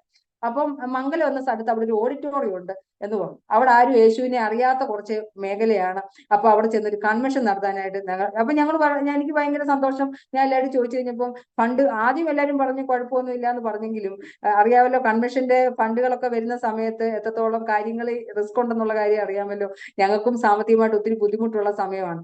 പക്ഷേ ദൈവമക്കൾ എല്ലാവരും എന്നോട് യോജിപ്പായിട്ട് നിന്നു. അങ്ങനെ ഞങ്ങൾ ആ കൺവെൻഷൻ നടത്താൻ തീരുമാനിച്ചു. ഞങ്ങൾ ആ ഓഡിറ്റോറിയത്തിൽ എന്റെ ഹസ്ബൻഡ് ചെന്നിട്ട് 500 രൂപ ഹസ്ബൻഡ് കയ്യിൽ അന്ന് ഉണ്ടായിരുന്നുള്ളൂ. 500 രൂപയ്ക്ക് എന്നിട്ട് ആ ഓഡിറ്റോറിയം ബുക്ക് ചെയ്തിട്ട് ഹസ്ബൻഡ് തിരിച്ചു പോകും. അപ്പൊ ഞാൻ നോക്കുമ്പോൾ അടിപൊളി നല്ലൊരു ഓഡിറ്റോറിയമാണ്, നല്ലൊരു ആ ഓഡിറ്റോറിയത്തിന്റെ ഉടമ വളരെ സ്നേഹത്തോടെ ഞങ്ങൾ അതിന്റെ അഡ്വർടൈസ്മെന്റ് ഒക്കെ ചെയ്തോളാം, നിങ്ങളൊന്നും വിഷമിക്കേണ്ട കൺവെൻഷൻ. ഞാൻ നോക്കിയപ്പോൾ ഞങ്ങൾക്ക് അറിയാത്ത ഒരു മേഖല ഏറിയ, ഞങ്ങൾക്ക് ഇന്നുവരെ പരിചയമില്ലാത്ത ഒരു സ്ഥലം. അവിടെ 3 ദിവസം 2023 ഈ കൂട്ടായ്മ തുടങ്ങിയതിന്റെ 3-ാമത്തെ മാസം 10, 11, 12 തീയതികളിൽ അനുഗ്രഹിക്കപ്പെട്ട ഒരു കൺവെൻഷൻ നടത്തുവാൻ കർത്താവ് സഹായിച്ചു. ഏകദേശം 3 2-3 ലക്ഷത്തോളം ചെലവ് വരുന്ന അനുഗ്രഹിക്കപ്പെട്ട നിലയിൽ തന്നെ നല്ല യൂട്യൂബിനകത്ത് കിടപ്പുണ്ട്, നിങ്ങൾക്ക് കാണാൻ പറ്റും. തീർച്ചയായിട്ടും ലിവിംഗ് ബേ TV ആണ് അതിന്റെ ലൈവ് വന്നത്. നല്ല രീതിയിൽ ഒരു കൺവെൻഷൻ ദൈവം ഞങ്ങളെ നടത്തി. കർത്താവ് ചെയ്യുവാനിടയായി തീർന്നു. കർത്താവ് വാഗ്ദത്തങ്ങളിൽ ഞങ്ങൾക്ക് വേണ്ടി വാഗ്ദത്തങ്ങളിൽ വിശ്വസ്തനാണെന്ന് ഒരു പ്രാവശ്യം കൂടെ എല്ലാവരും പറയുവാൻ കർത്താവ് സഹായിച്ചു. അപ്പം യൂട്യൂബ് ചാനൽ തുടങ്ങണമെന്നൊന്നും അന്നും എനിക്ക് ആഗ്രഹങ്ങളൊന്നും ഇല്ലായിരുന്നു. അപ്പം ഞാൻ ഇങ്ങനെ ഒരു ദിവസം നാട്ടിൽ വെച്ച് ചർച്ചിൽ ഇങ്ങനെ പ്രാർത്ഥിച്ചുകൊണ്ടിരുന്നപ്പം അതിഥി തൊഴിലാളികൾക്ക് വേണ്ടിയിട്ട് ഉള്ള ഒരു ഓഫറിങ് ഇങ്ങനെ ചെയ്യണമെന്നൊക്കെ ഒരു പാസ്റ്റർ ഇങ്ങനെ പറഞ്ഞു. അപ്പൊ ഞാൻ വിചാരിച്ചു, ദൈവമേ, എനിക്ക് തന്നേക്കുന്ന ഒരു കഴിവ് പാട്ട് പാടാനുള്ളതാണ്. അപ്പം അതിലെന്തെങ്കിലും രീതി ദൈവം എനിക്ക് വേണ്ടി ഒരു നന്മ തന്നു കഴിഞ്ഞാൽ ഇങ്ങനെയുള്ളവരെയൊക്കെ സഹായിക്കാമല്ലോ. എന്റെ സ്വന്തം പൈസ കൊണ്ട് സഹായിക്കാൻ പറ്റത്തില്ലല്ലോ. അങ്ങനെ ഒരു ഹൃദയത്തിനകത്തൊരു ചെറിയ ആഗ്രഹമുണ്ട്. അപ്പം ഞാൻ പറഞ്ഞ ഹസ്ബൻഡിനോട് പറഞ്ഞു, ഞാനൊരു പാട്ട് പാടിയാൻ കിട്ടാലോ എന്ന് പറഞ്ഞിട്ട് ഞാനൊരു കവിത പാടാനായിട്ട് അങ്ങ് തീരുമാനിച്ചു. അങ്ങനെ എനിക്കൊരു കവിത എവിടുന്നോ കിട്ടിയാണ്, ഞാനത് പാടി ഇട്ടു. അതിന് 4 പേര് ഞാൻ പാടാം. കവിതയാണ് ഞാൻ ആദ്യമായിട്ട് യൂട്യൂബ് സ്റ്റാർട്ട് ചെയ്യുമ്പോൾ ഒന്ന് പാടി, ഞാൻ വെറുതെ ഒന്ന് പാടി വീട്ടിൽ തന്നെ ഇട്ടതാണ്. ഈ കവിത ഇങ്ങനെയാണ്: അമ്മതന്നുദരത്തിൽ ഉരുവാകും മുന്നമേ നീ എന്നെ ഓമന പേർ ചൊല്ലി വിളിച്ചു, അമ്മതൻ നേത്രങ്ങൾ കണ്ടിടും മുൻപേ നിന്നുടെ നേത്രം എന്നെ കണ്ടുവല്ലോ, എന്തൊരതുല്യം സ്നേഹമീ ഭൂമിയിൽ എനിക്കായി തന്ന യേശുനാഥനെ, ക്രൂശിന്റെ നിഴലിൽ എന്നെ മറയ്ക്കുന്ന നിൻ ദിവ്യ സ്നേഹമെന്താശ്ചര്യമേ, നന്ദിയാൽ എന്നുള്ളം നിന്നെ സ്തുതിക്കുന്നു, പാടട്ടെ സ്തുതിഗീതം യേശുനാഥ എന്ന് തുടങ്ങുന്ന ഒരു കവിത പാടണമെന്ന് എനിക്ക് തോന്നി. അങ്ങനെ ഞാൻ ആ കവിത പാടി ഇടുവാനിടയായിട്ടു. അപ്പം ആ കവിത ചെന്നിട്ട് ഞാൻ സിജി ഡെന്നിസ് വേൾഡ് എന്നൊക്കെ പറഞ്ഞിട്ട് യൂട്യൂബ് ചാനൽ അങ്ങോട്ട് തുടങ്ങിയതിന് ശേഷം ഞാൻ ഇങ്ങനെ കൊറോണ പോസിറ്റീവ് അങ്ങനെയുള്ള ഓരോ അനുഭവങ്ങൾ വെച്ചിട്ട് ഞാൻ അങ്ങനെ ഓരോന്നും അങ്ങനെ ഇടാൻ തുടങ്ങി. പക്ഷെ ദൈവം എന്നെ നടത്തുന്നത് ആ വഴികളിലൂടെ അല്ലായിരുന്നു. പക്ഷെങ്കില് ആ ഒരു ചാനല് പെട്ടെന്ന് അങ്ങ് സ്റ്റോപ്പ് ചെയ്തു. പക്ഷെങ്കില് ഈ മിനിസ്ട്രിയുമായിട്ട് ഞാൻ വന്നു കഴിഞ്ഞപ്പോൾ God is love online fellowship എന്ന് പറയുന്ന ഞങ്ങളൊരു ചാനൽ തുടങ്ങി. ആ ചാനലിലൂടെ എനിക്ക് ദൈവം തന്നത് ഒരു സൂം പ്ലാറ്റ്ഫോമിൽ ഇങ്ങനെ കർത്താവിന്റെ കാര്യങ്ങളെ പറ്റി മറ്റുള്ളവരെ ഒന്ന് എൻകറേജ് ചെയ്യണം എന്നുള്ള ഒരു ആഗ്രഹം തോന്നി. അങ്ങനെ ഞാൻ ദേവദാസന്മാരെയൊക്കെ വിളിച്ചു, ദൈവമക്കളെ വിളിച്ചു, പാട്ടുകാരെ വിളിച്ചു. അങ്ങനെ നമ്മുടെ സൂം പ്ലാറ്റ്ഫോം ഒന്ന് ഞങ്ങൾ സ്റ്റാർട്ട് ചെയ്തു. കർത്താവ് അതിനുള്ള വഴികളെല്ലാം കർത്താവ് ഒരുക്കി. അങ്ങനെ ഗോഡ് ഈസ് ലവ് എന്ന ഒരു കൂട്ടായ്മ ഇന്ന് അനുഗ്രഹത്തോടെ പോകുന്നുണ്ട്. സൂം പ്ലാറ്റ്ഫോം ഉണ്ട്. ഒത്തിരി ദൈവമക്കൾ അതിലൂടെ ആശ്വാസം പ്രാപിക്കുന്നുണ്ട്. ലോകത്തിന്റെ വ്യത്യസ്ത ഭാഗങ്ങളുള്ള ദൈവമക്കൾ അതിൽ കടന്നു വരുന്നു. അതുപോലെ തന്നെ ദേവദാസന്മാരുടെ ശുശ്രൂഷകൾ, അതുപോലെ തന്നെ ദൈവമക്കൾക്ക് വേണ്ടി പ്രാർത്ഥിക്കാനൊക്കെ കർത്താവ് ഞങ്ങൾക്ക് അവസരം തരുന്നു. എവരി ഫ്രൈഡേ ഞങ്ങളുടെ ഒരു സൂം പ്ലാറ്റ്ഫോം വളരെ അനുഗ്രഹത്തോടെ കണ്ടിന്യൂസ് ആയിട്ട് പോകുന്നു. അങ്ങനെ ഞങ്ങള് കൂട്ടായ്മയായിട്ടുള്ള ഇതിനൊക്കെ ഒരു ബേസിക് എന്ന് വെച്ച് കഴിഞ്ഞാല് ദൈവജനവും എവിടെ ഐക്യതയോടെ സ്നേഹത്തോടെ ഒരേ മനസ്സോടെ മുന്നോട്ട് പോകുന്നു, അവിടെ ദൈവത്തിന്റെ മഹത്വം വെളിപ്പെടുമെന്നുള്ളതാണ് ഇതിന്റെ എല്ലാം എനിക്ക് മനസ്സിലാക്കുവാൻ കഴിഞ്ഞത്. അല്ലാതെ ഞാനോ എന്റെ ഹസ്ബൻഡോ കഴിവുകൊണ്ടല്ല ഈ കൺവെൻഷൻ നടത്തിയതോ അല്ലെങ്കിൽ എന്തെങ്കിലും കാര്യങ്ങളൊക്കെ ഞങ്ങൾ ദൈവനാമത്തിന് വേണ്ടി ചെയ്യുന്ന ഒന്നുമല്ല. ഞാൻ പറയുന്നത് നമ്മള് ലോകത്തിൽ എല്ലാവരെയും ഒരുപോലെ സ്നേഹിക്കുക.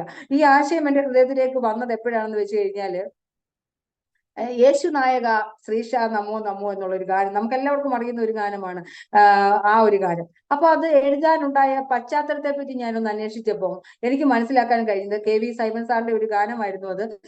അദ്ദേഹത്തിന്റെ ചുറ്റുപാട് താമസിച്ചിരുന്നവരെല്ലാവരും ഹൈന്ദവ പശ്ചാത്തലത്തിലുള്ളവരായിരുന്നു. എന്നാൽ ആ ഒരു പശ്ചാത്തലത്തിൽ നിന്നും പ്രിയ സൈമൺ സാറ് ആ ഒരു ഗാനം എഴുതിയത് അതേ ചിന്താഗതിയിലുള്ള ആ ജനസമൂഹത്തിന്റെ മുമ്പിൽ അവർക്കും കേൾക്കുവാനും അനുഗ്രഹമായും തീരുന്ന ഒരു ഗാനമായിരുന്നു. എനിക്ക് ഭയങ്കര ഇഷ്ടമാണ് യേശു നായക ശ്രീഷ നമോ നമോ എന്നുള്ള ഗാനം. എന്ന് വെച്ച് കഴിഞ്ഞാൽ എന്റെ മമ്മി ഹൈന്ദവ കുടുംബത്തിൽ നിന്ന് വന്ന ഒരാളാണ്. 13ാമത്തെ വയസ്സിൽ യേശുവിനെ രക്ഷകനായി സ്വീകരിച്ചതാണ്. അപ്പൊ എനിക്കൊരു വലിയൊരു ആഗ്രഹമായിരുന്നു ഈ ഗാനത്തോട് വലിയൊരു കാര്യം. ഇങ്ങനെയുള്ള ഗാനങ്ങൾ ഈ സൈമൺ സാറിന്റെ ഈ കഥകളും ഒക്കെ ഞാൻ ഒത്തിരി ലൈഫ് സ്റ്റോറി കേൾക്കുന്ന ഒരാളാണ്. അപ്പം യേശു നായക ശ്രീഷ നമോ നമോ എന്നുള്ള ഈ ഗാനം എന്നെ ഒത്തിരി ടച്ച് ചെയ്തു. അപ്പൊ എനിക്ക് മനസ്സിലാക്കി എന്റെ ഹൃദയത്തിലേക്ക് വന്നത് ഞാൻ എങ്ങനെയാണത് ഫോളോ അപ്പ് ചെയ്യേണ്ടത്, എങ്ങനെയാണ് അത് ഞാൻ എന്റെ ജീവിതത്തിൽ എന്റെ മിനിസ്ട്രിയിൽ എങ്ങനെയാ കൊണ്ടുവന്നതെന്ന് വെച്ച് കഴിഞ്ഞാൽ ജാതി മത ഭേദമന്യേ എല്ലാവരെയും സ്നേഹിക്കുക, എല്ലാവർക്കും വേണ്ടി പ്രാർത്ഥിക്കുക, എല്ലാവർക്കും ഒരു കൈത്താങ്ങലായിട്ട് നിൽക്കുക. അല്ലാതെ ഒരു വ്യക്തികൾക്ക് വേണ്ടി മാത്രമല്ല, എല്ലാവരെയും സ്നേഹിക്കുക, എല്ലാവർക്കും വേണ്ടി പ്രാർത്ഥിക്കുക, എല്ലാവരും എന്റെ സഹോദരങ്ങളെ പോലെ കാണുക എന്നുള്ള ഒരു ആശയം ഈ പാട്ടിന്റെ 4 വരിയും കൂടെ ഞാൻ പാടുവാൻ ആഗ്രഹിക്കുന്നത് എന്റെ സന്തോഷം കൊണ്ട്. യേശുനായക ശ്രീഷ നമോ നമോ, നാശവാരണ സ്വാമി നമോ നമോ, മോശി പൂജിത രൂപ നമോ നമോ, മഹിം പാത. യേശു നായക ശ്രീശാന്തം വളരെ അനുഗ്രഹിക്കപ്പെട്ട ഒരു പഴയ ഗാനമാണ്, നമുക്ക് എല്ലാവർക്കും അറിയുന്നതാണ്. എങ്കിൽ തന്നെ ഞാൻ എനിക്ക് സന്തോഷം വന്നു കഴിഞ്ഞപ്പോൾ ആ ഗാനത്തിന്റെ ചില വരികൾ കൂടെ എനിക്ക് പാടണമെന്ന് ആഗ്രഹം ഉണ്ടായിരുന്നു. ആ ഗാനം വളരെ നമുക്ക് ടച്ച് ചെയ്യുന്ന ഒരു ഗാനമാണ്. ആ ഗാനത്തിലൂടെയാണ് എനിക്ക് മനസ്സിലാക്കാൻ കഴിഞ്ഞത് മറ്റുള്ളവരെ സ്നേഹിക്കണമെന്ന്. ആ ഒരു സ്നേഹിക്കുന്ന ആശയമാണ് ഗോഡ് ഈസ് ലവ് ഞങ്ങൾ മുന്നോട്ട് വെച്ചിരിക്കുന്നത്. തീർച്ചയായിട്ടും ഒരു വ്യക്തിക്ക് വേണ്ടിയിട്ടോ ഒരു രണ്ട് വ്യക്തികൾക്ക് വേണ്ടിയോ അല്ല ഞങ്ങൾ ഈ കൂട്ടായ്മ നടത്തുന്നത്. ലോകമെമ്പാടുമുള്ള ഏത് പ്രിയപ്പെട്ടവർക്കും അതിൽ കടന്നു വരികയും പ്രാർത്ഥിക്കുകയും അവർക്ക് വേണ്ടി പ്രാർത്ഥിക്കുമ്പോൾ ദൈവം അത്ഭുതം ചെയ്യും എന്നുള്ള ഒരു വിശ്വാസം എന്റെ ഹൃദയത്തിലേക്ക് വന്നു. കഴിഞ്ഞ ദിവസങ്ങളിൽ എനിക്കാണെങ്കിൽ സാക്ഷ്യം പറയാൻ അറിയത്തില്ലായിരുന്നു. എനിക്കൊരു വാക്ക് സംസാരിക്കാൻ അറിയാത്ത ഒരു വ്യക്തിയായിരുന്നു. പിന്നെ അതുപോലെ എനിക്ക് പ്രസംഗിക്കാൻ അറിയാത്ത ഒരു വ്യക്തിയായിരുന്നു. പാടാൻ അറിയാത്ത ഒരു വ്യക്തിയായിരുന്നു. അങ്ങനെ ഇരിക്കുന്ന സമയത്ത് എന്റെ ജീവിതത്തിൽ എങ്ങനെയാണ് എനിക്ക് ദൈവം ഇങ്ങനെയുള്ള ഒരു ടാലന്റ് കർത്താവ് തന്നതെന്ന് വെച്ച് കഴിഞ്ഞാല്, എന്നോട് ഒരു ദേവദാസൻ, ചിക്കാഗോയിലുള്ള ഒരു ദേവദാസൻ എന്നെ വിളിച്ചു പറഞ്ഞു, ഒരു മീറ്റിങ്ങിന് പ്രസംഗിക്കാവുന്നു. കാര്യം ഞാൻ അങ്ങനെ ബൈബിൾപരമായിട്ടുള്ള രീതിയിലൊന്നും പഠിച്ചിട്ടൊന്നുമില്ല. ഞാൻ വളരെ സന്തോഷത്തോടെ പറഞ്ഞു, പാസ്റ്റർ ഞാൻ വരാമെന്ന് പറഞ്ഞു. അതും മിഡ് നൈറ്റ് ആണ്, ഇവിടുത്തെ മിഡ് നൈറ്റ് ടൈമാണ് കയറേണ്ടത്. ഞാൻ നോക്കിയപ്പോൾ 3 പേരുണ്ട് ആ സൂം പ്ലാറ്റ്ഫോമിൽ. എനിക്ക് സന്തോഷക്കുറവൊന്നും തോന്നിയില്ല. ഞാൻ വളരെ താല്പര്യത്തോടു കൂടി നല്ലൊരു ദൈവവചന സന്ദേശം കൊടുത്തു. പിന്നെ ആളുകൾ വന്നു, പക്ഷെ ഞാൻ നല്ലൊരു ദൈവവചന സന്ദേശം കൊടുത്തപ്പോൾ പാസ്റ്റർ പറഞ്ഞു, സിസ്റ്റർ നല്ലൊരു ദൈവവചന സന്ദേശമായിരുന്നു. അപ്പോഴാണ് എനിക്ക് മനസ്സിലായത് പ്രസംഗിക്കാനായിട്ട് കർത്താവ് എനിക്ക് കഴിവ് തന്നിട്ടുണ്ട്. പക്ഷെ നമുക്ക് അത് അറിയത്തില്ലായിരുന്നു. പക്ഷെ ദൈവം നമ്മളെ കൊണ്ടുവരുന്ന വഴികളാണ് ഞാൻ പറയുന്നത്. അപ്പൊ അത് കഴിഞ്ഞപ്പം വർഷിപ്പ് ലീഡ് ചെയ്യാനായിട്ട് എനിക്കൊരു അവസരം തന്നു. ഞാൻ പറഞ്ഞു എനിക്ക് വർഷിപ്പ് ലീഡ് ചെയ്യാനൊന്നും അറിയത്തില്ലെന്ന് പറഞ്ഞ് ഞാൻ പുറകോട്ട് മാറി. പക്ഷേ ദൈവം ആ സമയത്തും എനിക്ക് ദൈവം ഒരു ശക്തി തന്നു. ഞാനൊരു വർഷിപ്പ് നല്ല രീതിയിൽ ലീഡ് ചെയ്തു. അങ്ങനെ പല സൂം പ്ലാറ്റ്ഫോമുകളിലും എന്നെ വിളിക്കാനായിട്ട് തുടങ്ങി. അങ്ങനെ തൂലിക ചാനലിൽ, അങ്ങനെയുള്ള ചാനലിലൊക്കെ ഞാൻ ചെറിയ ടെസ്റ്റ് മണിയൊക്കെ പറയുവാനും മെസ്സേജ് പറയുവാനും ഒക്കെ ദൈവം എന്റെ ജീവിതത്തിൽ അവസരങ്ങൾ നൽകി തന്നു. അതൊക്കെ എന്റെ ജീവിതത്തിൽ അൺഎക്സ്പെക്റ്റഡ് ആയിട്ട് സംഭവിച്ചതാണ്. കാര്യം ഞാൻ ഒരിക്കലും പ്രതീക്ഷിച്ചതല്ല. ബൈബിൾ കോളേജിൽ പഠിച്ചിട്ടില്ല, എനിക്ക് ഒത്തിരി അറിവുകളൊന്നുമില്ല. പക്ഷെ ദൈവം ഒരു വ്യക്തിനെ, സാധാരണ വ്യക്തിനെ അസാധാരണ വ്യക്തിയാക്കി തീർക്കുവാൻ ദൈവത്തിന് 100% കഴിയും. നിങ്ങൾ വിശ്വസിച്ചാൽ ഈ ഒരു ടെസ്റ്റ് മണി, ഞാൻ വന്ന ലൈഫ് തീർച്ചയായിട്ടും നിങ്ങളെയും നിങ്ങളുടെ കുടുംബത്തെയും നിങ്ങളുടെ കുഞ്ഞുങ്ങളെയും തീർച്ചയായിട്ടും ഒരു വലിയ അനുഗ്രഹത്തിലേക്ക് നടത്തുമെന്ന് എനിക്ക് പൂർണ്ണ വിശ്വാസമുണ്ട്. ഒന്നിലും ഭാരപ്പെട്ട് തളർന്ന്, ഞാനും ഇതുപോലെ ഒരു സ്ഥലത്ത് തകർന്നിരിക്കുന്ന ഒരു വ്യക്തിയായിരുന്നു. ദൈവം എന്നോട് പറഞ്ഞു, ഞാൻ നിങ്ങൾക്ക് വേണ്ടി കരുതുന്നാകിയാൽ നിങ്ങളുടെ സകല ചിന്താകുലവും എന്റെ മേൽ ഇട്ടുകൊള്ളുവീൻ. ഇന്ന് പ്രിയമുള്ളവരെ, നിങ്ങളുടെ എത്ര വലിയ ചിന്താകുലങ്ങളാണെങ്കിലും എത്ര വലിയ രോഗങ്ങളാണെങ്കിലും, കഴിഞ്ഞ ദിവസങ്ങള് ദൈവം എനിക്ക് വേണ്ടി ചെയ്ത ഒരു അത്ഭുത സാക്ഷ്യമുണ്ട്. കഴിഞ്ഞ ദിവസങ്ങൾ എന്റെ ജീവിതത്തിൽ ഉണ്ടായ ഒരു അനുഭവം എന്ന് വെച്ച് കഴിഞ്ഞാല്, എന്റെ ചെവി ചെറിയൊരു മുഴയുണ്ടായി. അപ്പൊ ചെവിയുടെ പുറകിൽ മുഴ ഉണ്ടായി കഴിഞ്ഞപ്പോ ഞാൻ ആദ്യത്തെ കുറിവാക്യം പറഞ്ഞല്ലോ, യോബ് തന്റെ സ്നേഹിതന്മാർക്ക് വേണ്ടി പ്രാർത്ഥിച്ചപ്പോൾ യോബിന്റെ സ്ഥിതിക്ക് ഭേദം വരുത്തി. അപ്പോൾ ഒരു ബ്രദർ എന്നെ വിളിച്ചു പറഞ്ഞു, സിസ്റ്റർ ഇതുപോലെ ഒന്ന് എനിക്ക് വേണ്ടി ഒന്ന് പ്രാർത്ഥിക്കണം, ഇന്നൊരു വിഷയം എനിക്ക് ഇതുപോലൊരു മുഴയാണ്, എനിക്കൊരു ബയോപ്സി ചെയ്തിട്ടിരിക്കുവാണ്, ഒരു കുടുംബം എന്നോട് പറഞ്ഞു. ഞാൻ അവർക്ക് വേണ്ടി പ്രാർത്ഥിച്ചുകൊണ്ടിരിക്കുന്ന സമയത്ത് തന്നെ എന്റെ ദൈവം എന്റെ മുഴയെ പിറ്റേ ദിവസം രാവിലെ വെക്കുമ്പോൾ ഈ മുഴ കാണുന്നില്ല. അപ്പൊ എനിക്ക് മനസ്സിലായി, യോബ് തന്റെ സ്നേഹിതന്മാർക്ക് വേണ്ടി പ്രാർത്ഥിക്കുമ്പോൾ യോബിന്റെ സ്ഥിതിക്ക് ദൈവം ഭേദം വരുത്തും. അപ്പം തീർച്ചയായിട്ടും നമ്മൾ പ്രാർത്ഥിക്കുവാൻ തയ്യാറാകുമ്പോൾ മറ്റുള്ളവർക്ക് വേണ്ടി ഒരു വാക്ക്, ചിലപ്പോൾ നിങ്ങൾക്ക് പ്രാർത്ഥിക്കാൻ അറിയാത്തവരായിരിക്കാം, പ്രാർത്ഥിക്കാൻ വാചകങ്ങൾ കിട്ടുന്നില്ലായിരിക്കാം. അങ്ങനെയൊന്നും ഓർത്തിട്ട് പ്രാർത്ഥനയെ നമ്മൾ തള്ളിക്കളയരുത്. അല്ലെങ്കിൽ ഏതെങ്കിലും ഒരു കഴിവുള്ള ആൾക്കാർ പ്രാർത്ഥിച്ചോട്ടെ എന്നൊക്കെയായിരുന്നു ഞാൻ ചിന്തിക്കുന്നത്. പക്ഷെ എന്റെ ജീവിതാനുഭവത്തിൽ ഞാൻ അത് ചിന്തിച്ചുകൊണ്ടിരിക്കുന്ന വ്യക്തിയായിരുന്നു. പക്ഷെ എനിക്ക് പിന്നീട് മനസ്സിലായി, പ്രാർത്ഥിച്ചു കഴിഞ്ഞാൽ ഇറങ്ങി വരുന്ന ഒരു ദൈവമുണ്ട്, പ്രാർത്ഥന കേൾക്കുന്ന ഒരു ദൈവമുണ്ട്. നമ്മൾ ഏത് വ്യക്തി എവിടെ നിന്ന് പ്രാർത്ഥിച്ചാലും നമുക്ക് വേണ്ടി ദൈവം ഇറങ്ങി വരും. വിശ്വാസത്തിൽ എന്ന് മുന്നേറും ഞാൻ, വിശ്വാസത്താൽ എല്ലാം ചെയ്തിടും ഞാൻ, ഒന്നും അസാധ്യമായിട്ട് എന്റെ മുമ്പിലില്ല. എത്ര പേരത് വിശ്വാസത്തോടെ പാടുവാനായിട്ട് തീരുമാനിക്കും? എന്റെ ജീവിതത്തിൽ ഏറ്റവും കൂടുതൽ വിശ്വാസം ഉളവാക്കുന്ന ഒരു ഗാനമായിരുന്നു അത്. വിശ്വാസത്തിൽ എന്നും മുന്നേറും ഞാൻ, വിശ്വാസത്താൽ എല്ലാം ചെയ്തിടും ഞാൻ, ഒന്നും അസാധ്യമായില്ല എന്റെ മുൻപിൽ, ഇനി ജയമെനിക്കുണ്ട്. പ്രിയമുള്ളവരെ, ഒന്നും അസാധ്യമായി നമ്മുടെ മുമ്പിലില്ല. വിശ്വാസത്താൽ നമുക്ക് മുന്നേറുവാനായിട്ട് നമ്മൾ തീരുമാനിക്കണം. എന്തു പറഞ്ഞാലും നമ്മൾ വിശ്വാസത്തിന്റെ വാക്കുകളെ പറയാവുള്ളൂ. 2024 സന്തോഷത്തോടെ ഇരിക്കണമെന്നാണ് ദൈവം എനിക്ക് തന്ന ഒരു ഹൃദയത്തിൽ ഒരു ആശയം. പ്രിയമുള്ളവരെ, അതാണ് ഞാൻ നിങ്ങളോട് പറയുന്നത്. നമ്മൾ എപ്പോഴും സന്തോഷമുള്ളവരായിരിക്കണം. ഞാൻ BVS പണ്ട് പഠിച്ച ഒരു പാട്ടാണ്, സന്തോഷം സന്തോഷം ആത്മാവിൽ എപ്പോഴും സന്തോഷം എന്നുള്ള ഗാനം. അത് പല ആൾക്കാരും അത് കേട്ടിട്ടില്ലായിരിക്കാം. ഞാൻ ഒരുപാട് പാടുവാനായിട്ട് ആഗ്രഹിക്കുന്നുണ്ട്. ആനന്ദം ആനന്ദം ആത്മാവിൽ എപ്പോഴും ആനന്ദം. നമ്മുടെ ജീവിതത്തിൽ അനേക പ്രതിസന്ധിയും പ്രതികൂലങ്ങളൊക്കെ വരുമ്പോൾ നമ്മുടെ ജീവിതത്തിൽ സന്തോഷിക്കുവാൻ നമ്മൾ തയ്യാറായി കഴിഞ്ഞാൽ തീർച്ചയായിട്ടും ആ സന്തോഷം, ദൈവം പറഞ്ഞ കർത്താവിൽ എപ്പോഴും സന്തോഷിപ്പിക്കും. പക്ഷെ പ്രതിസന്ധികളായിരിക്കും നമ്മുടെ മുമ്പിൽ വരുന്നത്, പ്രതികൂലമായിരിക്കും വരുന്നത്. പക്ഷെ എന്റെ ദൈവം നമുക്ക് വേണ്ടി അത്ഭുതങ്ങളെ സൃഷ്ടിച്ച് നൽകി തരുവാൻ പലപ്പോഴും എന്റെ ജീവിതത്തിൽ ഒത്തിരി അത്ഭുതങ്ങൾ ദൈവം സൃഷ്ടിച്ച് നൽകിയിട്ടുണ്ട്. അതുപോലെ നിങ്ങളുടെ ജീവിതത്തിലും ഇന്ന് ഈ ടെസ്റ്റിമണി കേൾക്കുന്ന പ്രിയപ്പെട്ടവരുടെ ജീവിതത്തിലും ദൈവം അത്ഭുതങ്ങൾ സൃഷ്ടിച്ച് നൽകി നമ്മളെ മാനിക്കുവാൻ വിശ്വസ്തനായ ദൈവമാണ്. അതുകൊണ്ട് നമ്മൾ എപ്പോഴും സന്തോഷത്തോടും വിശ്വാസത്തോടും ഇരിക്കുന്നവരായിരിക്കണം. സാഹചര്യങ്ങൾ പലതും പറയും അത് നടക്കത്തില്ല എന്ന്. പല കാര്യങ്ങളും സാഹചര്യങ്ങളിലൂടെ പല സാഹചര്യങ്ങളും നമ്മളെ കൈവിടുന്ന രീതിയിൽ പറയും, ഒരിക്കലും നടക്കത്തില്ല, അല്ലെങ്കിൽ ആ രോഗം മാറത്തില്ല, അല്ലെങ്കിൽ ആ പ്രതിസന്ധി മാറത്തില്ല, അല്ലെങ്കിൽ ആ ഒരു ബുദ്ധിമുട്ട് മാറത്തില്ല. പക്ഷെ നമ്മൾ ദൈവത്തിൽ ആഴമായി വിശ്വസിച്ചാൽ നമുക്ക് അസാധ്യമായിട്ടൊന്നുമില്ല. പലരോട് ചോദിച്ചിട്ടുണ്ട്, ജോലിയോടൊപ്പം എങ്ങനെയാണ് ഈ മിനിസ്ട്രി കൊണ്ടുവരുന്നത്? പക്ഷെ ഏത് രാത്രിയിലും ഏത് പകലും കർത്താവിന്റെ കാര്യത്തിന് വേണ്ടി ഞാൻ ഒരുക്കമാണ്. എനിക്ക് യാതൊരു ക്ഷീണമോ ബുദ്ധിമുട്ടുകളോ ഒന്നും തോന്നുന്നില്ല. എന്റെ ജോലിയിലും ഡിസ്റ്റർബൻസ് ഇല്ല. സന്തോഷത്തോടെയാണ് ഞാനിത് കൊണ്ടുപോകാൻ കർത്താവ് എനിക്ക് സഹായിക്കുന്നത്. ഇതൊക്കെ സഹായിക്കുന്നത് എന്തുകൊണ്ടാണെന്ന് വെച്ച് കഴിഞ്ഞാൽ ദൈവത്തിലുള്ള ആശ്രയവും വിശ്വാസവും ഉണ്ടെങ്കിൽ തീർച്ചയായിട്ടും അസാധ്യമായിട്ട് നമ്മുടെ മുമ്പിൽ ഒന്നുമില്ല. എല്ലാ പ്രതികൂലങ്ങളിൽ നിന്നും ദൈവം നമ്മളെ വിടുവിക്കും. അതാണ് എനിക്ക് നിങ്ങളോട് പറയുവാനുള്ളത്. തീർച്ചയായിട്ടും ഈ അരോമ TV പ്രേക്ഷക എല്ലാ പ്രിയപ്പെട്ടവരെയും ദൈവം അനുഗ്രഹിക്കട്ടെ. ലോകമെമ്പാടുമുള്ള പ്രിയപ്പെട്ടവർക്ക് വേണ്ടി ഞാൻ നിങ്ങൾക്ക് എല്ലാവിധമായ നന്മയും അനുഗ്രഹങ്ങളും കർത്താവ് നൽകി തരട്ടെ എന്ന് ഞാൻ വളരെ പ്രാർത്ഥിക്കുകയും ആഗ്രഹിക്കുകയും ചെയ്യുന്നു. തുടർന്നും നിങ്ങൾ എന്നെ ഓർത്തും പ്രാർത്ഥിക്കാൻ, ഞാൻ നിങ്ങളെല്ലാവരും ഓർത്തും പ്രാർത്ഥിക്കാം. എനിക്ക് ഇങ്ങനെ ഒരു അവസരം ഈ ഒരു അരോമ ചാനലിൽ നൽകി തന്ന പ്രിയ ഡാനിയൽ പാസ്റ്ററോടുള്ള സ്നേഹത്തെ ഞാൻ അറിയിക്കുന്നു. അതോടൊപ്പം തന്നെ ഞാൻ ഒരു ചെറിയ പാട്ട് പാടിക്കൊണ്ട് ഞാൻ ഇന്നത്തെ സാക്ഷ്യത്തിൽ ഞാൻ ഇരിക്കുവാൻ ആഗ്രഹിക്കുന്നു. സന്തോഷം സന്തോഷം ആത്മാവിലെപ്പോഴും സന്തോഷം, ആനന്ദം ആനന്ദം ആത്മാവിലെപ്പോഴും ആനന്ദം, യേശുനാഥനേകിടുന്ന സന്തോഷം, ഭൂവിൽ ആരുമേകിടാത്തൊരാനന്ദം, ആനന്ദം ആനന്ദം. സന്തോഷം സന്തോഷം ആത്മാവിലെപ്പോഴും സന്തോഷം, ആനന്ദം ആനന്ദം ആത്മാവിലെപ്പോഴും ആനന്ദം. നാഥന്റെ സന്തോഷം നമ്മിൽ കുടികൊള്ളാനും ആ ദിവ്യ സന്തോഷം പൂർണ്ണത നേടാൻ നൽകിയ വചനം അനുസരിച്ചിടാം, നൽകിയ വഴിയെ പിൻഗമിച്ചിടാം. നൽകിയ വചനം അനുസരിച്ചിടാം, നൽകിയ വഴിയെ പിൻഗമിച്ചിടാം.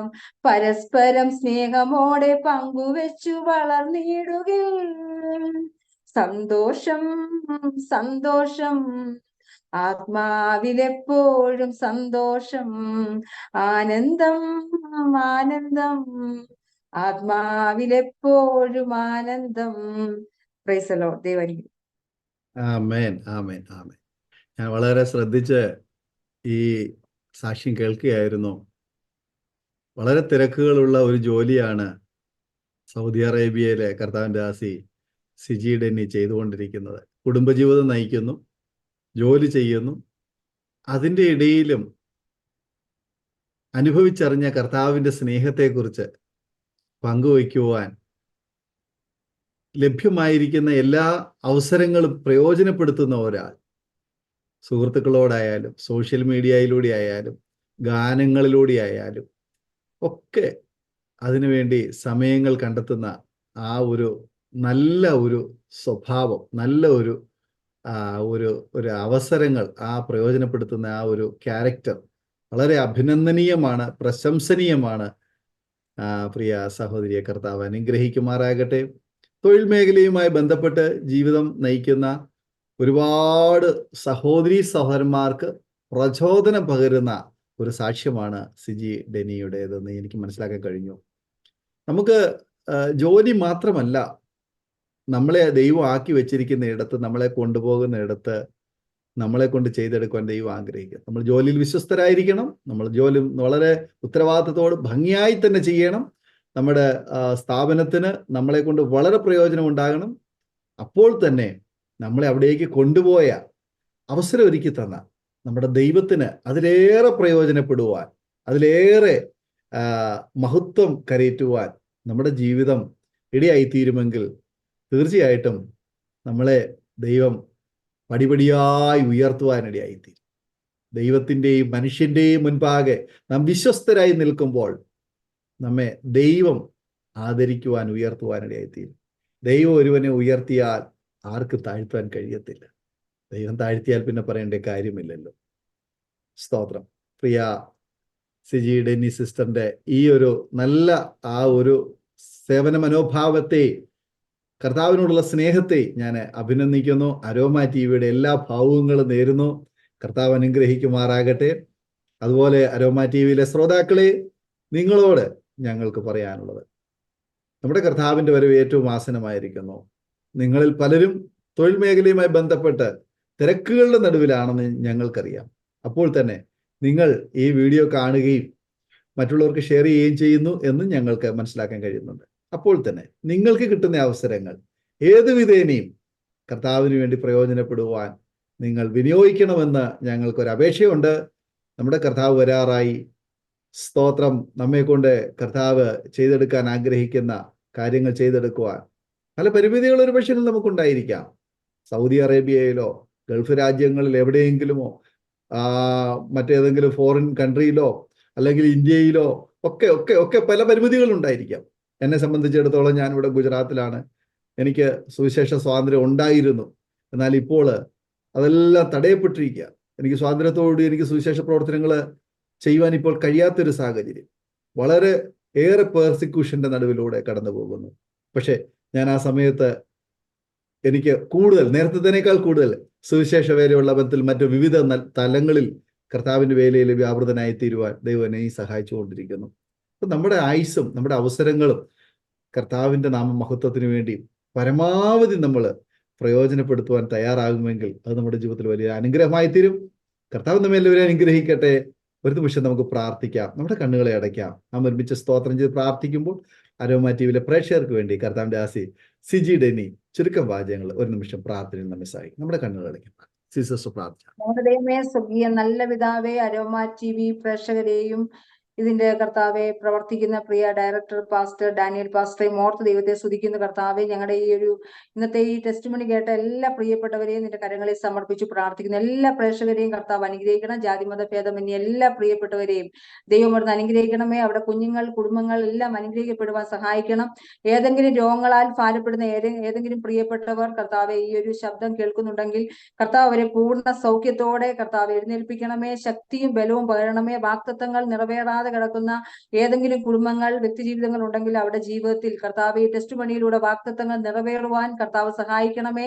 കർത്താവെ അത്ഭുതങ്ങളും അടയാളങ്ങളും വീര്യ പ്രവർത്തികളും കർത്താവെ അവരുടെ ജീവിതത്തിൽ നടക്കുവാൻ ദൈവം ഇടയാക്കണമേ എന്ന് പ്രാർത്ഥിക്കുന്നു. കർത്താവ് എല്ലാ കുടുംബങ്ങളിലും ദൈവിക സമാധാനവും സന്തോഷവും സമൃദ്ധിയും ഉണ്ടാവുവാൻ സഹായിക്കണം. ദൈവത്തോടുള്ള സ്നേഹം വർദ്ധിക്കുവാൻ സഹായിക്കണം. അവരായിരിക്കുന്ന ജോലി മേഖലകളിലും അവരായിരിക്കുന്ന എല്ലാ മേഖലകളിലും കർത്താവിന്റെ നാമത്തെ ഉയർത്തുവാൻ, കർത്താവിന്റെ സ്നേഹം പ്രദർശിപ്പിക്കുന്നവരായി തീരുവാൻ, ക്രിസ്തുവിന്റെ സ്നേഹം ലോകമെമ്പാടും കർത്താവ് എത്തിക്കുന്നവരായി തീരുവാൻ എല്ലാ പ്രേക്ഷകരെയും സഹായിക്കണമെന്ന് പ്രാർത്ഥിക്കുന്നു. അതിനുവേണ്ട ശക്തിയും ബലവും ദൈവത്തോട് നൽകിയ എല്ലാവരെയും ആദരിക്കണം. എല്ലാത്തിനും ഉപരി കർത്താവെ ക്രിസ്തുവിൽ എല്ലാവരെയും സ്നേഹിക്കുകയും സഹോദരങ്ങൾക്ക് വേണ്ടി പ്രാർത്ഥിക്കുകയും അതുപോലെ തന്നെ ദൈവത്തിന്റെ വരവിനായി ലക്ഷ്യം ആക്കിക്കൊണ്ട് കർത്താവ് ജീവിക്കുന്നവരായി മുന്നോട്ട് പോകാൻ എല്ലാവരെയും സഹായിക്കണം. പ്രാർത്ഥന കേട്ട് എല്ലാവരെയും അനുഗ്രഹിച്ചതിനായി സ്തോത്രം, യേശുവിൻ നാമത്തിൽ തന്നെ. ആമേൻ, ആമേൻ, ആമേൻ. വളരെ നന്ദി കർത്താവിൻ്റെ ആസി സിസ്റ്റർ സിജി ഡെന്നി ഇത്രത്തോളം സമയം അരോമ ടിവിയിലെ പ്രേക്ഷകരോടൊപ്പം അനുഗ്രഹിക്കപ്പെട്ട ജീവിതാനുഭവം സാക്ഷ്യം പങ്കുവയ്ക്കാൻ കടന്നു വന്നതിൽ ഞങ്ങൾ പ്രത്യേക നന്ദി അറിയിക്കുന്നു, വന്ദനം അറിയിക്കുന്നു. കർത്താവ് ധാരാളം അനുഗ്രഹിക്കുമാറാകട്ടെ. അതുപോലെ തന്നെ ഞങ്ങളെ ശ്രമിച്ചുകൊണ്ടിരുന്ന മാന്യ ശ്രോതാക്കളതായ നന്ദിയും വന്ദനം അറിയിക്കുന്നു. ഈ സാക്ഷ്യം നിങ്ങൾക്ക് അനുഗ്രഹമായി തീർന്നുവെങ്കിൽ നിങ്ങളുടെ സുഹൃത്തുക്കൾക്ക്, പ്രിയപ്പെട്ടവർക്ക് ഷെയർ ചെയ്ത് കൊടുക്കുക.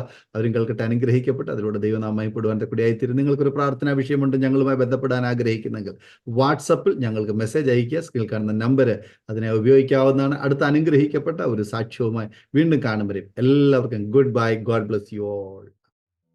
ഓർമ്മയുടെ മനോരഥത്തിൽ മായാത്ത ഓർമ്മയ്ക്കായി അരോമ മാട്രിമോണിയിൽ നിന്നും ജീവിത പങ്കാളിയെ കണ്ടെത്തൂ. നിങ്ങൾ ഒരു ക്രിസ്തീയ ജീവിത പങ്കാളിയെ അന്വേഷിക്കുകയാണോ? അതോ മക്കൾക്ക് അനുയോജ്യമായ ഒരു തക്ക തുണയ്ക്കു വേണ്ടി പ്രാർത്ഥിക്കുന്ന വ്യക്തിയാണോ? എങ്കിൽ അരോമ മാട്രിമോണി നിങ്ങൾക്ക് വേണ്ടിയാണ്. ഇന്നു തന്നെ സൗജന്യമായി രജിസ്റ്റർ ചെയ്യൂ. അരോമ മാട്രിമോണിയുടെ പ്രത്യേകതകൾ: രജിസ്ട്രേഷൻ തികച്ചും സൗജന്യം. ലോകത്തെവിടെയുമുള്ള അനുയോജ്യമായ ക്രിസ്തീയ ജീവിത പങ്കാളിയെ തിരഞ്ഞെടുക്കാം.